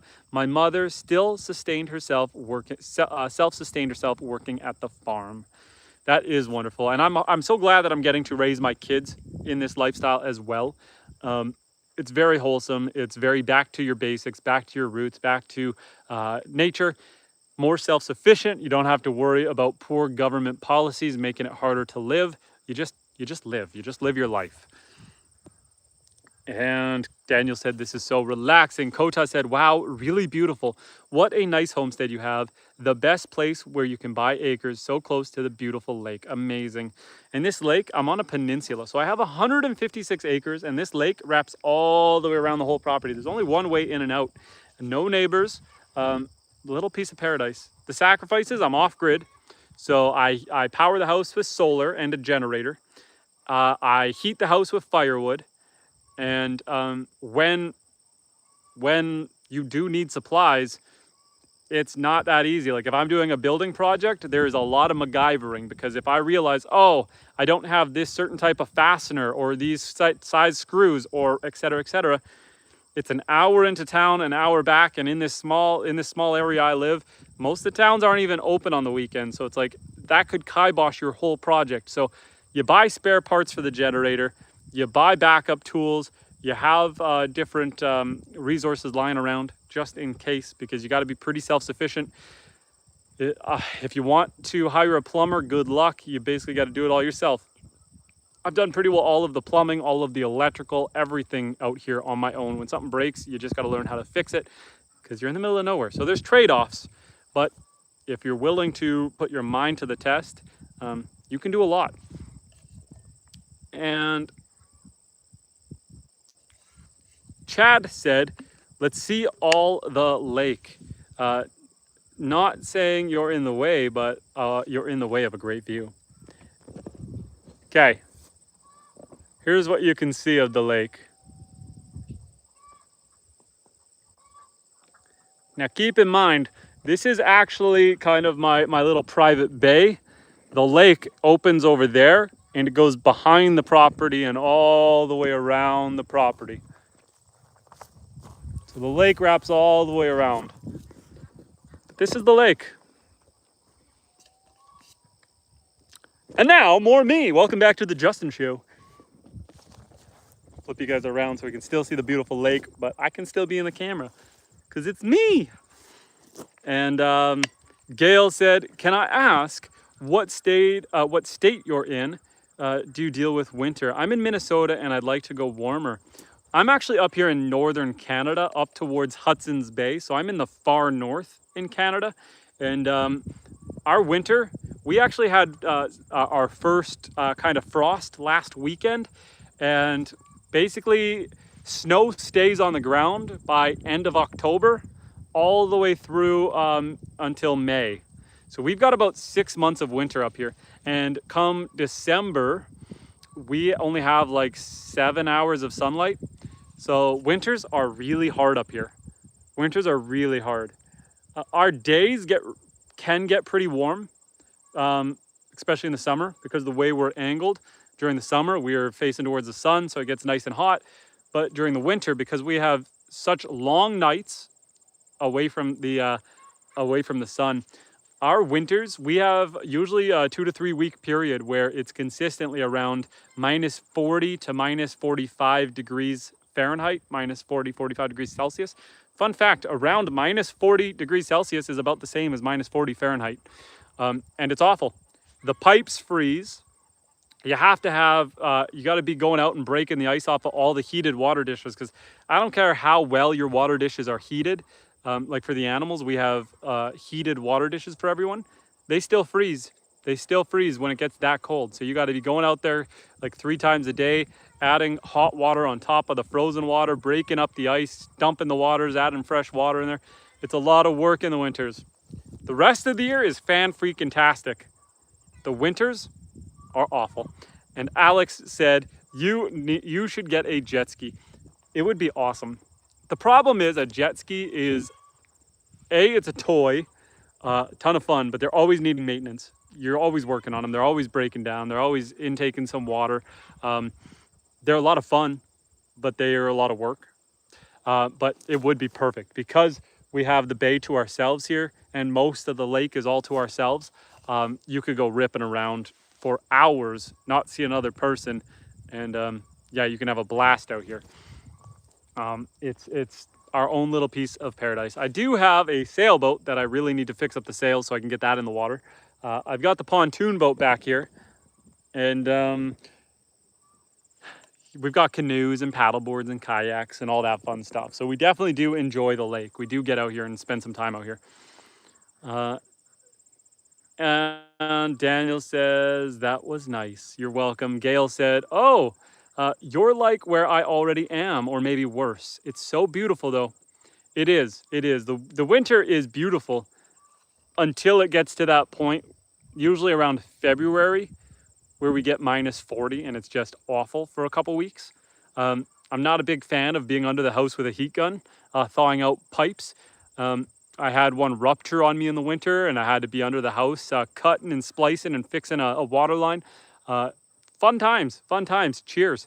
And bro, are you fishing in that lake? Yes. I've done a couple live streams fishing. Usually the fishing is really, really good in the spring. I don't get out there too much in the summer. I should, but I'm usually so busy with homesteading stuff. But I've done a few live streams where we are out here catching fish, multiple fish. I think on one of the live streams, I caught 10 fish on the live stream. This lake is full of smallmouth bass, walleye, crappie, perch, northern pike, and muskellunge. And there's also suckerfish in there as well. And Kota says, in your own private lake, really nice, man. It's fantastic. There's one lake on that connects over to this lake. So to get to this lake, you got to come through that lake. And so every once in a while, you'll get people, because they know the fishing's, it's private up here, so they know the fishing's fantastic. And so you'll get the odd boat that comes in here.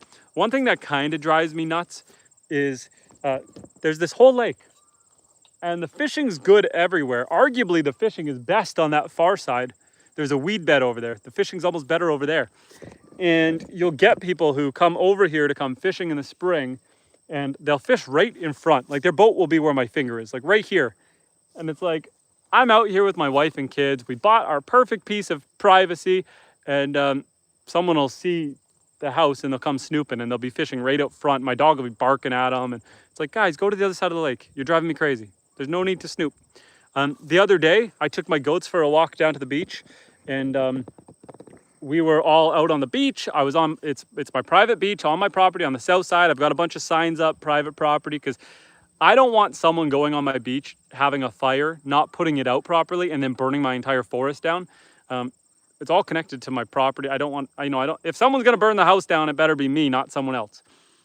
Anyway, I was on the beach with all the goats, and a boat rolled up, and it came into my bay where my beach is, and he put his trolling motor in, and he just stood there staring at me.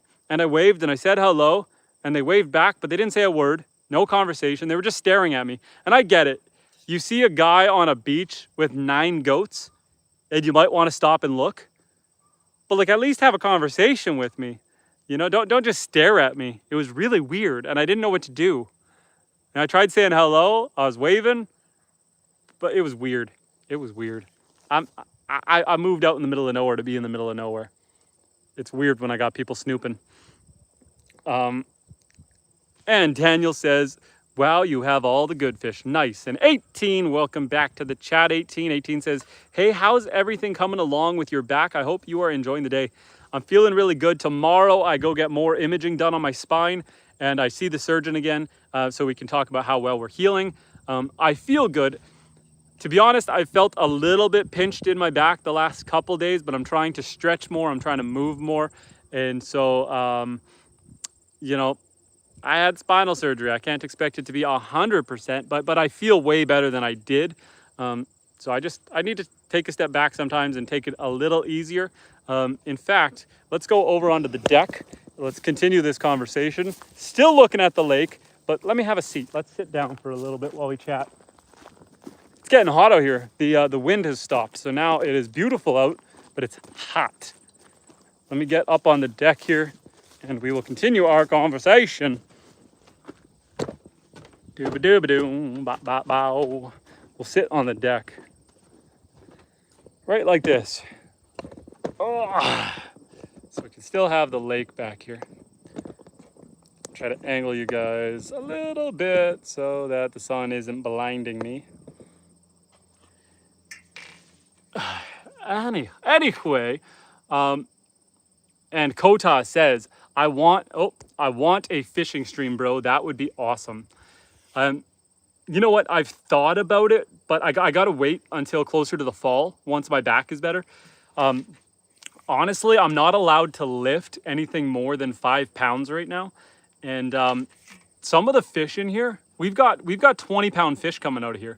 And so I will do another fishing live stream this year. I'm sure I'll do a few, but I need to wait until my back is better because I don't want to catch a monster and then have to cut the line because I can't get it out of the water, and I don't want to hurt myself. And so we're going to wait till we're more healed, and then we will get out there. So make sure you're subscribed, and we will get out there. Give it another month, and we will be out there. And Happy Chicken says, that's an awesome view. I have to go buying chicken food. See you next time. Perch, it was my son's nickname when he was a baby. He is soon to be 13. Well, now he is a welderman. how the time flies. I know once you have children, your perspective of time changes drastically. My oldest is 8 already. I just got him glasses and I'm going to be getting him braces. Dude, why does it cost so much to have nice teeth? It's like $5,000 for braces. It's like, ugh, that's a lot of money, man. I could buy 2 cows. I could buy 2 cows. He could have crooked teeth and I can have 2 more cows. Instead, I'm going to fix his teeth. But still, 18 says, maybe the guy in the boat thought you had a screw loose. Probably. I mean, I'll be honest. I can sympathize with the dude a little bit. If you roll up in a boat and you see 9 goats and a dude with a cowboy hat on a beach, especially if you didn't realize it was private land and you're thinking there's no boat around here, and not knowing that this is all my property, yeah, you might be a little confused and concerned. Where'd this guy come from? But he could have had a conversation. He could have rolled up and we could have chatted about it. Maybe he was scared of the goats. Maybe he didn't want to roll up because he was scared of getting smashed by a goat. Daniel says, you should get a yoga ball. My therapist has me on warming pads and laying on my back on a yoga ball doing some light stretching. I still have to wait, Daniel. I'm not supposed to be doing any bending, lifting, or twisting. I'm still kind of overdoing it a little bit, but I'm not supposed to do any bending, lifting, or twisting. So a lot of my stretching is lying on the ground, flat on the ground, and raising my legs, not bending my back. So I still gotta be careful. But the yoga ball thing will probably be that'll probably be something my physio will prescribe, like tell me to do after 6 weeks. After 6 weeks, and then when I'm done with the yoga ball, I can put it in with the goats and they can play with it. I had one and I can't find it because I wanted to do that. I wanted to blow it up and throw it in with the goats so the goats and the cow could just play with the big blow up ball. I think that would be hilarious content.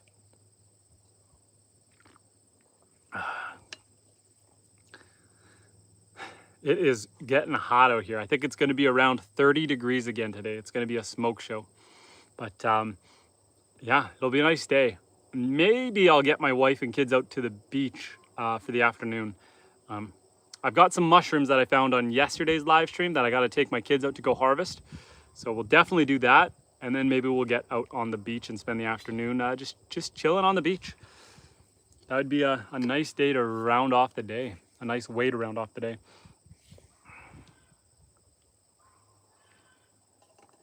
And Daniel said, most definitely, what's for lunch?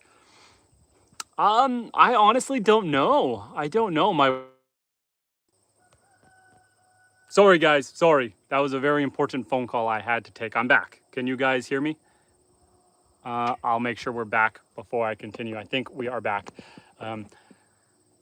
Usually, while I'm streaming, I'll ignore most phone calls that I know aren't that important because I can catch up on them later.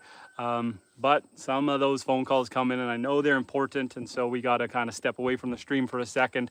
But I'm glad we are back.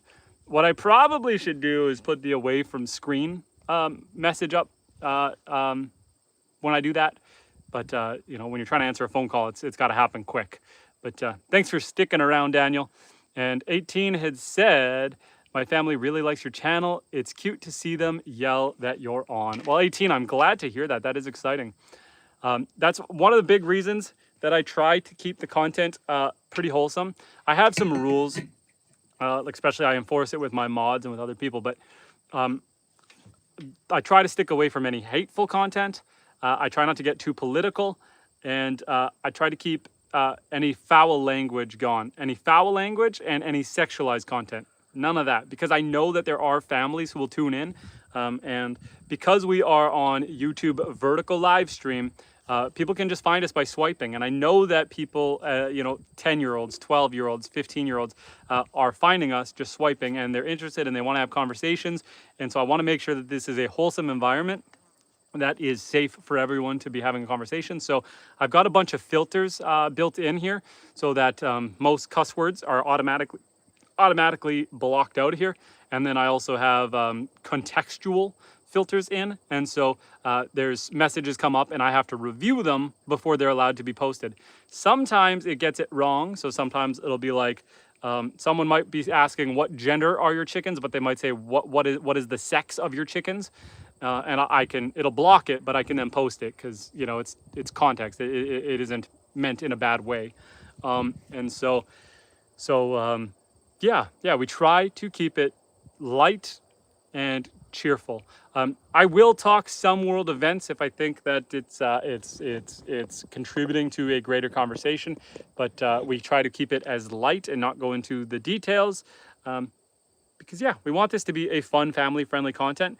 I mean, people are here to socialize, to learn, and just because it's fun to see chickens and goats and ducks and rabbits and cows, and it's something not everyone gets to see every day. And the people who do get to see it every day generally like seeing other people's setups and animals. So for people who are already homesteading, it's fun to see other homesteaders, and for people who are living in cities, it's fun to just get that little bit of a country boy perspective. And so we just try to keep things light and wholesome. For my long form videos, I try to post mostly guides and tutorials on there. So a lot of my long form videos are going to be like how to make goat's milk, how to make goat's yogurt, how to harvest and forage this kind of mushroom, how to harvest birch sap, how to catch fish on the lake. So that's where I use my long form videos, is more the how-tos, tutorials, guides. I do a little bit of every once in a while some like vlog like content where, let's say I'm going, you know what, I'm gonna go spend the afternoon in the forest. The cell service is not that good, so I can't live stream as well. So instead I'll bring the camera and I'll take video footage, and maybe then I can show you guys a bunch of different mushrooms, some wildlife, some cool birds, maybe a wild deer. And so I do a little bit of vlog style content that way. And yeah, then I use my YouTube shorts for entertaining content. If I see a goat being an absolute goofball climbing on top of my cow, I'll take a video, and that's a short. That's just a fun, wholesome moment. So I try to dabble in a little bit of everything. We spend the most time and focus on our live streams, but we do a little bit of everything out here.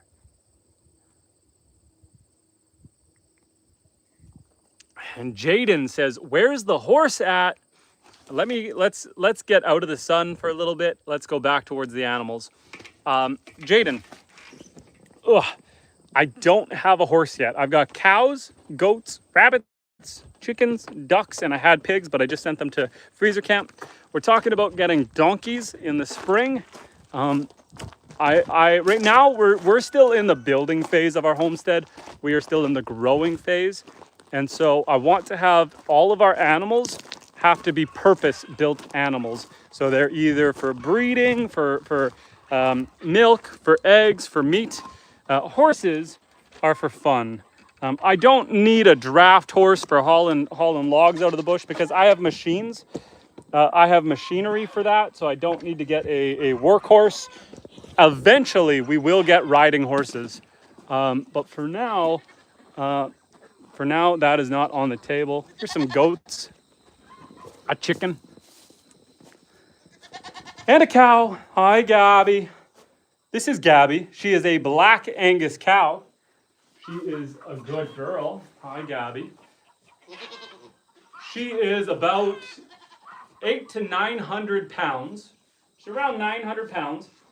A full-size black Angus like her is typically around 1,000 to 1,200 pounds. So she's on the smaller side, and that's because we bottle fed her.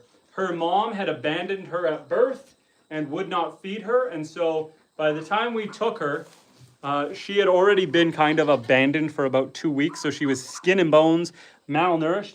If you go early on my YouTube channel and you look at, I think it's called Meet Our Cows, an early video when we first got the cows 2 years ago, she was like a puppy. She was down to my knees, skinny. She was just a little baby, and now here she is. I had two that I got, both bottle fed. And we had to butcher the bull because there was a couple of things I partially did some stuff wrong. And the other thing is bulls are a difficult animal. So we ended up having to butcher our bull because he got aggressive. And bulls will tend to get a little more aggressive, but here was the problem.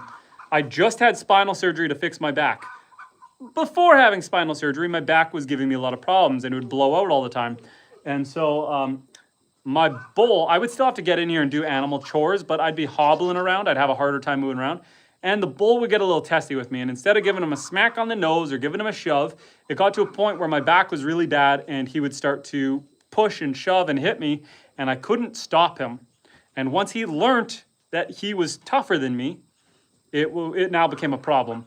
And because I don't have multiple bulls, he would get sexually frustrated, and he would get a little angsty. If she was telling him no, he would get a little feisty, and he would start to attack me. And it got to a point where in the middle of the night, I was helping one of my goats give birth in the barn. He was out in the field, and after the birth, it was successful. We dried off the baby, let baby stay with mom. I came out of the barn. My wife was watching. My bull ran me down the field, came running across full speed, maybe, what would we say, 12 miles an hour, 15 miles an hour, and he slammed me like a truck. He just hit me. I went flying about 5 feet. Thankfully, it was winter. There was snow. But I couldn't get out of the way because my back was blown out, and I had just been helping a goat give birth, so I was super stiff, having a hard time moving, and little Bast is trying to eat the tripod. Hi, Bast. And so, yeah, my goat slammed me, and I remember, now, I wouldn't have butchered him if it was just that. The problem was, while I was getting up, he was turning around to run me again, and I got out of the way when he ran past me, and he turned around again. 3 strikes, you're out. He tried to run me over 3 times. And fun fact, more people die to cattle than they do to sharks and lions combined. All you got to do is get stepped on. If, when he hit me, I didn't go flying, but I fell over, he could have stomped me and I would have died.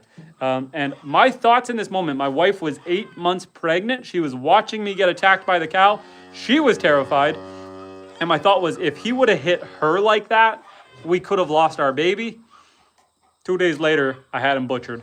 So bulls can be difficult. Now, not all his fault. He was a good bull for the first 2 years. It was once he was over 2 years old, they started getting more aggressive, but it was my fault. I shouldn't have been going near him at all while I was injured.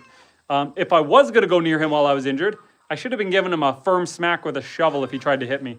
I should have taught him firmly that you cannot hurt me, you cannot attack me. I didn't do that. I was treating him more like a pet, giving him kind of the no, stop, hey, don't. Not the ain't nobody got time for that. So yeah, I let him take advantage of me in that way, and he realized he could beat on me. 2, I should have separated him out from her when she was not wanting to spend time with him. The farmer I got them both from said keep them together. In reality, I should have been separating them so that he would calm down and have less pent-up energy. Instead, I kind of let him be pent up. He wasn't penned off. I had him access to the full property, just like all the other animals. I should have given him a smaller area with better fencing. I should have treated him like a dangerous animal, and I didn't. So all of this is on inexperience. It's my fault that I ended up having to eat him. But at the end of the day, you can't have an animal that you can't handle, because if you get hurt, it is not worth it. None of this is worth it if your animal is going to hurt you. And so I ate him. So fun fact, there's my story for the day. And Daniel says, dang, bull, he worsened your back issues. My back was already messed up. I mean, there was no going back from that. And was he at least delicious? He is delicious. He was about 1,600 pounds, full size. Because he was a stubborn cow, I was giving him lots of treats, and so he was nicely marbled. And Black Angus, prime meat. And so, yeah, I still have him. I eat him every other day. I have some Buddy Burger. I'll have burger for a year. So, cheers to Buddy. And I felt a way less guilty. The fun thing? There's rules around cattle. This is weird. Up here in northern Canada, I can shoot a moose, I can shoot a wild deer, I can shoot an elk or a caribou, and I can bring it to an abattoir, I can bring it to a butcher, and they will process it for me. When it comes to livestock, you are not allowed to bring them dead livestock. You have to bring them alive and pay them to kill them. I guess it's something to do with they need to test them for like mad cow disease and all that before they can process them, so they need to be living. Weird that you can bring other game animals dead, but you can't bring your own cattle. I wanted to shoot that bull. I wanted to just put him down, shoot him, and bring him to the butcher dead.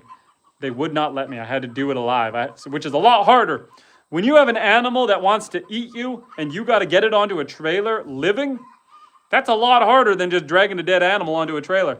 So that was a challenge. That was a challenge. Had to get him onto a trailer while he was already agitated and mad at me because after he ran me over, I locked him in the barn. I put boards across the barn. So he was locked in here for 2 days until the butcher was able to take him.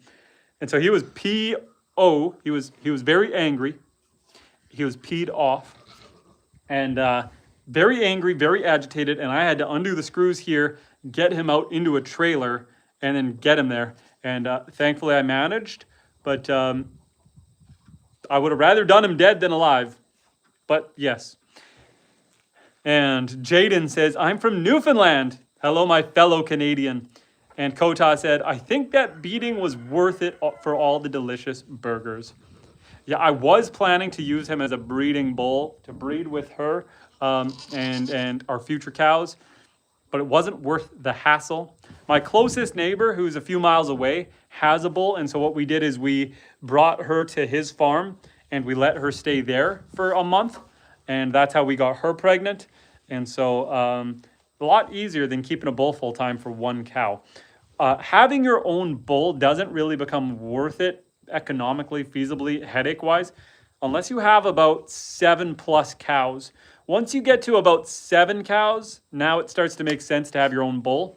Otherwise, you're feeding him every year, and you're only having a baby cow every year and a half, 2 years off of this girl. And so you're feeding him for the extra headache and work. If you have a very chill bull, a very friendly bull, which does happen, then sure, it's a pet. But if you don't have a relaxed, chill bull and he's trying to kill you, it's worth eating him.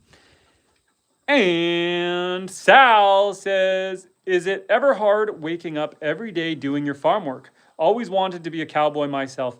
So I would say that this lifestyle is very hard to do by yourself. You're going to want to have a partner, a wife, who is willing to get in there and do this with you. And it's nice having children who can help you out. If you ever get hurt, you know, about before my back blew out a couple months ago, I was really sick. I was home alone. My wife and kids went out of town. I was home alone. I was vomiting. I was pooping. I was dying. I couldn't keep anything down.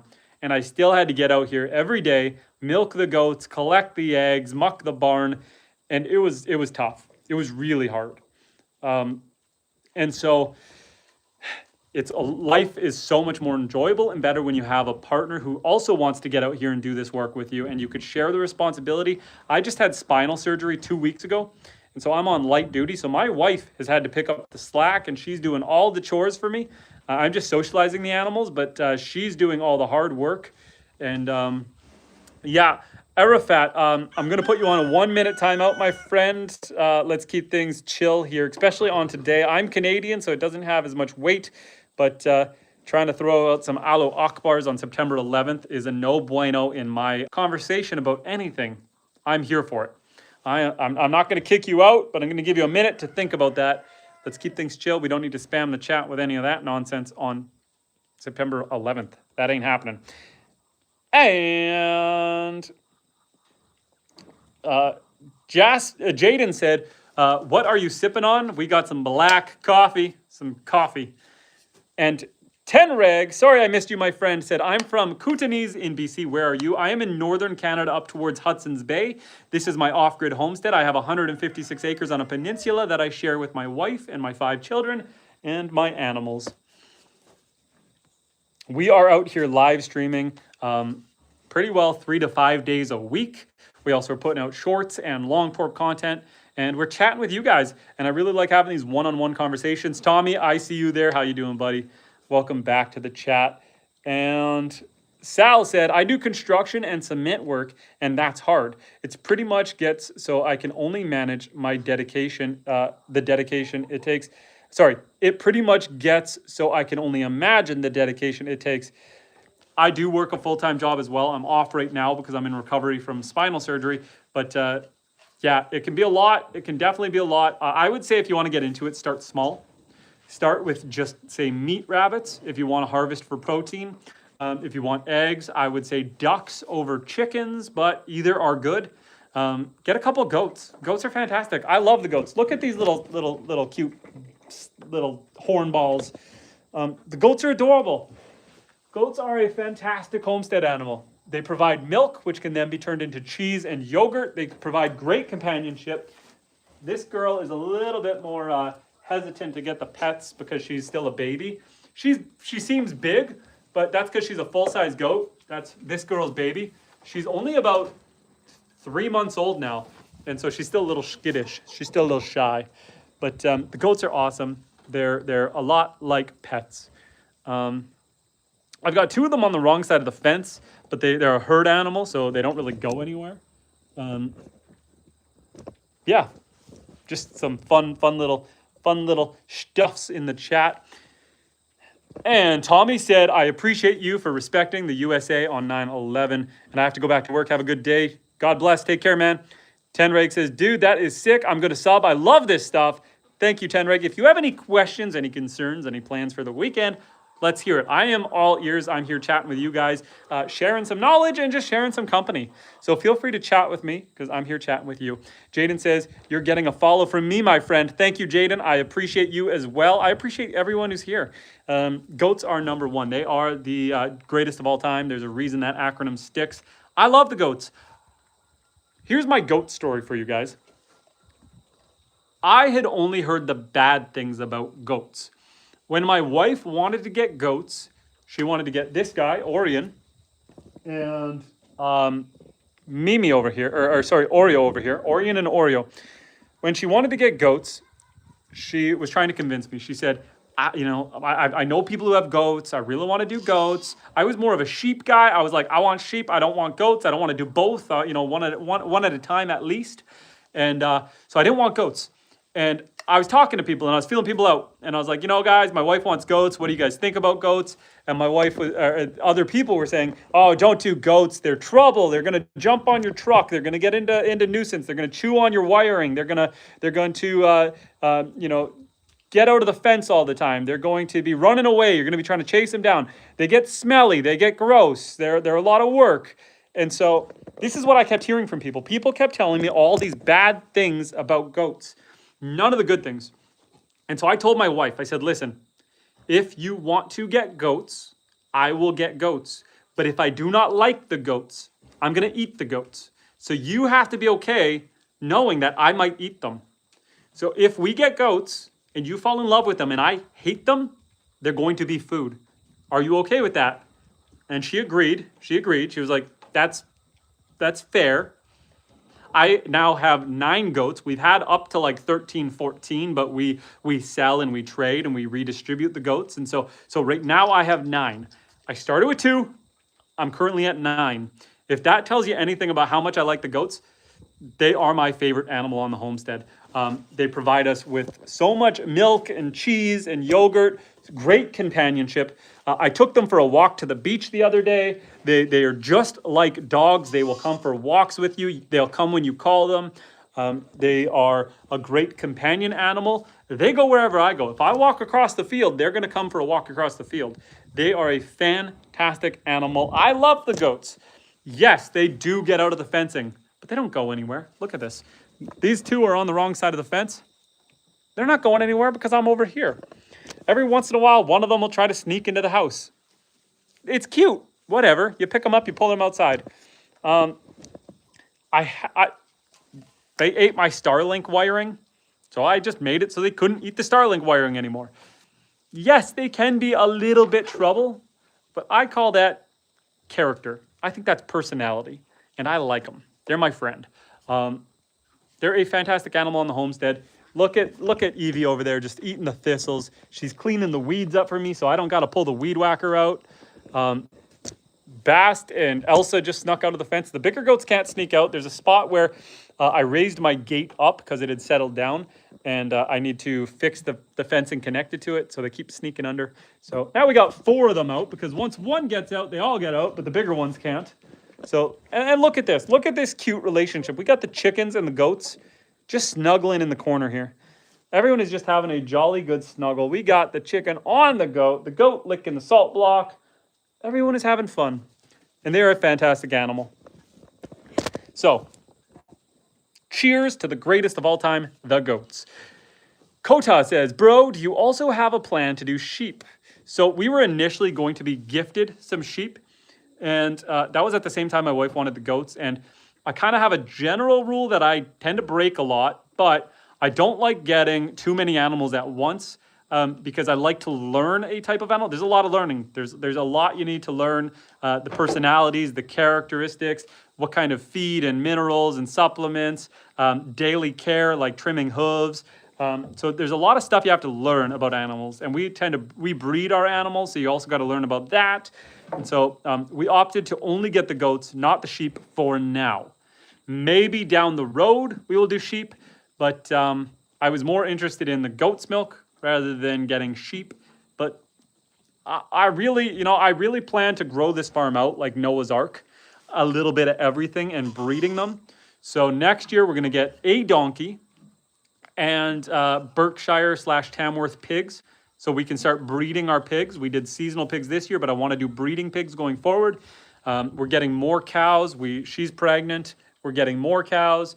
We continue to breed the goats, so we're going to have more goats. We've got the chickens and the ducks. When the kids are older, I'd like to maybe get into turkeys, but I want the kids to be older. Right now I've got, my kids are 8, 6, 4, 2, and 0. And I don't want them to get traumatized by a turkey. I want my kids to all be big enough to, smack a turkey away if a turkey comes charging at them. And so, yeah, we'll continue to get more and more animals as we continue to develop our homestead into more of a farm. As of right now, ducks and goats are my favorite. We'll see. I love the cow. We've had 3 cows. We've butchered 2 of the other ones. We've kept Gabby. I love beef. I love meat. But we'll see. Maybe when I have more of a herd of cows, I will appreciate them more. I'd like to get up to 7. I'd like to get up to 7 breeding cows. So we'll see. I'd like to do that within 5 years. And Tenreg says, I love watching people who were brave enough to make the leap into this lifestyle.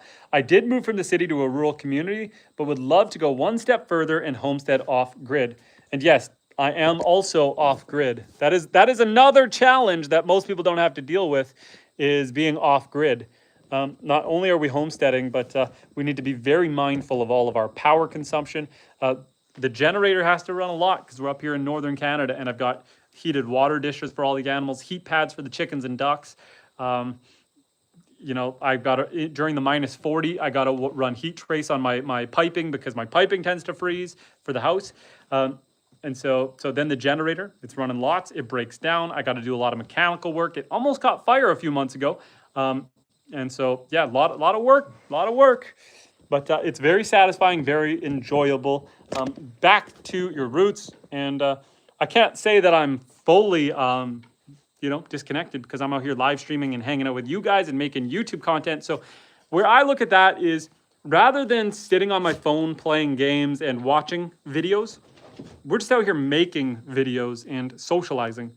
And so it took a little bit to get used to it. I started doing live streams back in February. I gained traction in May. And it took a little bit. Took that first kind of 3-4 months to really get my legs under me, get comfortable on the camera, and get comfortable socializing. I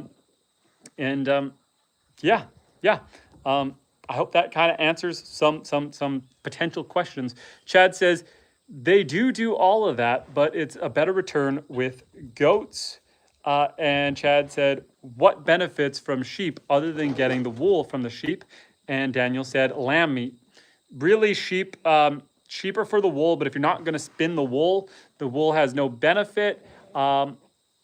If you're small time, I really feel like it's going to be hard to find a commercial buyer to buy your wool off of you.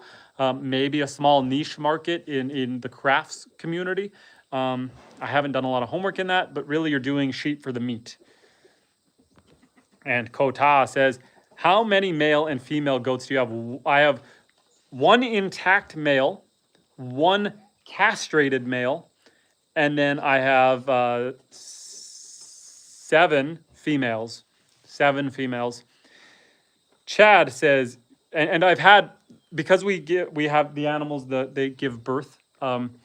What we do lots is to try to diversify our gene pool.